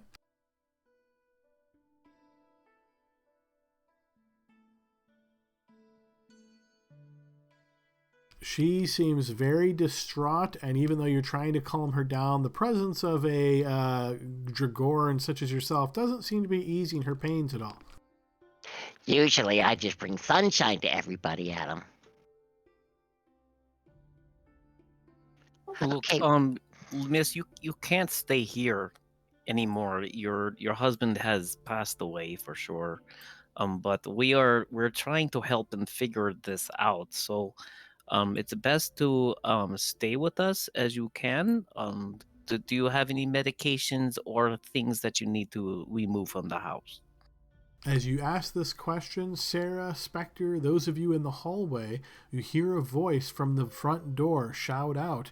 Clearly, you recognize this voice as belonging to Tarek. Is everything okay in there? Eric is the guy who brought us He's here. the bald man who Okay. accompanied Thistletwat. Yes. Yeah. Tell him to come in. Maybe he can calm this lady down. No, Tarek, things are shit in here. This woman's husband was murdered upstairs by these mask wielders, and I'll use the mage hand to flip the mask that I still have out to him. He's outside, but I mean, we can open the door for him for sure. I assume the door's open. Yeah, he's kind Yeah. of calling in towards you guys. So yeah, Sarah, you float a mask over to him. He looks at it, and his eyes kind of raise in maybe a look of surprise or just shock. Hard to say. But he says, Matrim's dead? What about Atrenia? She's Still alive. here. They were trying to. You will see he will come in as you guys say she's still alive, and he will figure out where she's at based on where you guys are standing and where you're looking. Once he gets next to her, he does indeed try to calm her down, and you see he keeps offering her these kind of platitudes. It's going to be okay. It's going to be okay. Matron wouldn't want you to be like this. He would really want you to, to help out in any way that you can. He is going to give the help action should anybody else like to try to calm her down. Not Kurtu, though, because he already failed. Adam, I have a question. I can try. I have the spell Calm Emotions. You think that would 100% solve this problem. Okay, but it doesn't specifically say. Why don't we In this try it? module text, it literally says magical means such as calm emotions would also work. So absolutely, that will do the trick. Why don't we try to not spend resources first, and then if this fails, we can do that. Yeah, I was waiting to see if you could calm her down, but if I have to reach into her mind and disable the part of her brain that allows her to feel things, I can do so. Wow, that went dark really quick. Jeez. Yeah, I can. It's literally what the magic does. I can try something a little less intrusive, I guess. By all means, we're not the good guys. I'll try a persuasion check at him. All right, blind check at advantage. Yeah, he'll pull out he carries this hand drum with him, and he'll just start playing this really soft melodic beat, trying to calm her down a little bit. And surprisingly, this does indeed work, as between both you and Tarek, speaking with her and your performance here, she does begin to calm down, and Tarek says, "Tell us, what exactly happened? What do you remember?" And you see, between she starts wiping the tears out of her eyes, she says, I was upstairs getting ready for bed when I heard the glass break. I thought perhaps Matrim, I thought he had broken a glass or something, so clumsy at times. I heard grunting and yelling, and I came down and saw their eyes, red as blood, horrible red eyes. One said to get me and go to colonies. I screamed. I still feel like I'm screaming.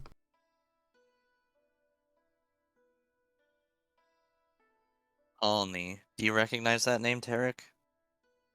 And he nods. Yes, there used to be a warehouse run by a man named Tawny Fletcher. Sat right over on the Selman River. It's been shut down for several years. It's just abandoned. What happened to him? Moved on some years ago. He's in a van down by the river. Not quite.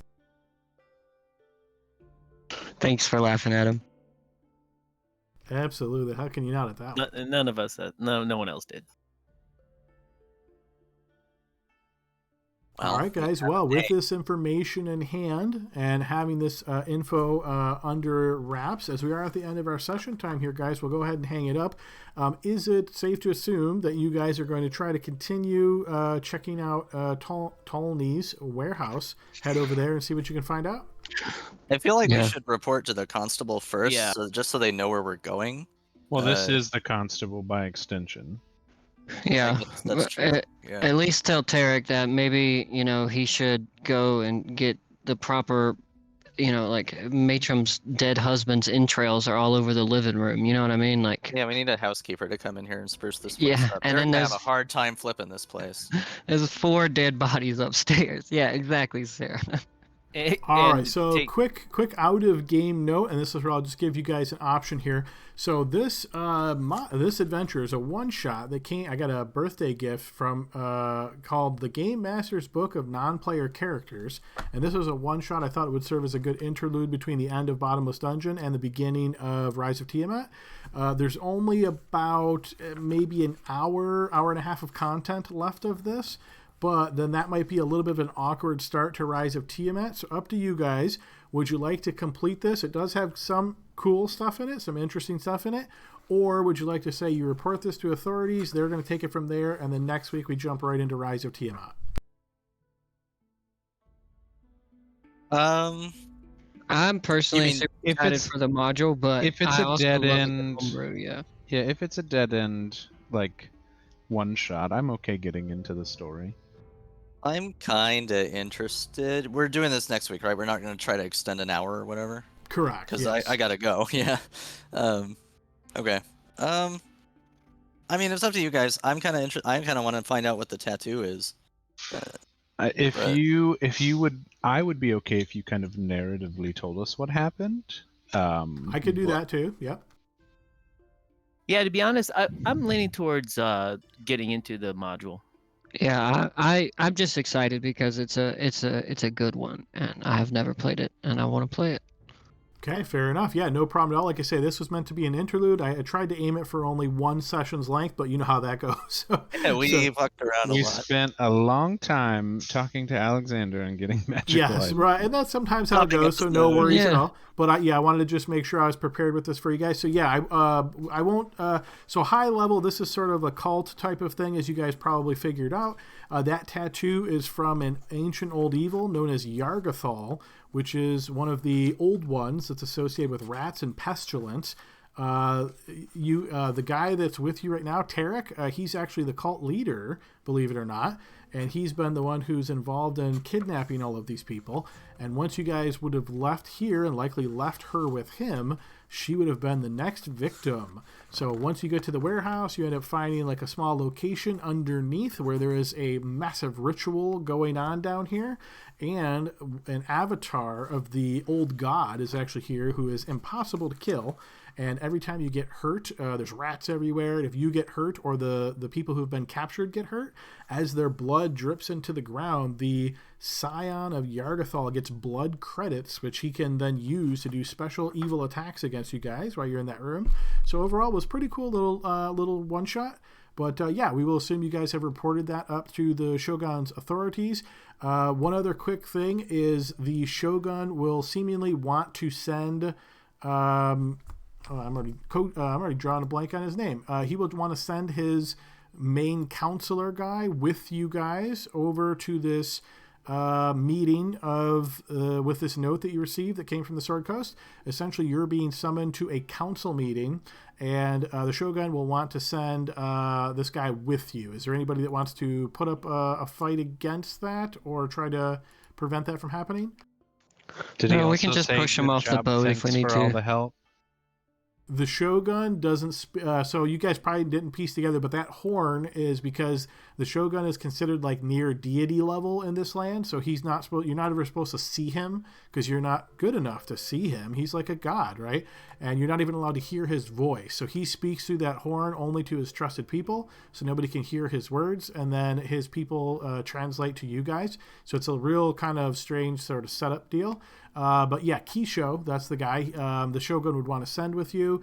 He's not particularly happy. Had you guys completed this legitimately, you would have gotten some rewards, right? But I won't just throw that stuff to you guys with that. But yeah, so Kisho essentially wants to come along with you. Spectre, you would know that once he leaves this land, he doesn't have his title. So he's basically taking a major step down and loss, but it seemingly is the Shogun's request that he do so. So you would Like know permanently or just while he's permanently. Once you leave the land, you lose all your titles. In very, very rare instances, if he was to come back, it might be something that's like restored, but very uncommon. It's like a weird cultural thing in this land. So it's, you get the impression he's doing this really out of total loyalty to his homeland and to the Shogun, and likely is going to want to report back on what is going on here, which obviously you guys know, Rise of Tiamat, pretty epic campaign that stretches for a long time, and he's essentially going to serve as that information. Might occasionally, depending on you guys' actions and choices, join you here and there. But again, if you guys really disliked this character or said, no, we don't want him with us, then obviously he won't come. He can come. Yeah, no, it's always good to have a little meat shield. We're talking about the guy that showed up to the dungeon and made us come with him? That is right, yes, Kisho. I don't know why, but I thought he was the Shogun. No, the I mean, Shogun he could was be. actually... We don't know who's behind the. We don't know who's behind the. That's He true. just- That's he possible. He Could be runs nothing. behind the curtain. Yeah. Right, he The was the Wizard of guy Oz that was shit. putting his ear to the horn to ostensibly speak to and listen to the Shogun who was behind that screen, that really elaborate dragon screen. Well, it sounds like we avoided TPK next week, so well, it's still available, but yeah, that's good. Too bad we can finish it. But yeah, I want to get going on Rise. Sounds cool. Yeah, no, I think that makes sense, honestly, from a timings perspective, rather than doing part of the one shot and then jumping in, not having time to get into it. So, yeah, I think that's the right decision. But if you guys are like, oh, I really love this, really wanted to see, then I didn't want to take that from you. But all right, so good session, everybody. We will assume that you guys are basically being sent on a ship back over to the Sword Coast. You will realize that this missive is coming from the leaders of Waterdeep, and they've summoned the group that slayed the White Dragon, which, of course, there's only 2 of you that remain, but you've been summoned by name. So, yeah, next week we will pick up with the group taking that sea trip over to Waterdeep and see what the Rise of Tiamat has in store for us. I'll be up. I have the new campaign spun up because it's obviously a different module. I'll get everything transferred over, send you guys the updated link, and yeah, we'll be good to go for next week. So hope everybody had a good time tonight. It was a lot of fun, and we will see everybody next week for the start of Rise of Tiamat. And Yes, guys. don't forget, for those who have not been there, I feared that dragon. He was afraid of me. Don't forget. Very important to keep that in mind. Yes, indeed. Hey, All right. Adam, if your birthday, I know you said that you got that for your birthday. If it was recent, happy belated. Thank Yep. you. Yeah, back in February, but yeah, it's a pretty cool little book. So yeah, it's always cool to get different stuff like that. All right, good job, guys. I'll All see right, you. good night, Have a good guys. week. Have a good night, Yep. everybody. Last of Us Take it easy, time. everybody.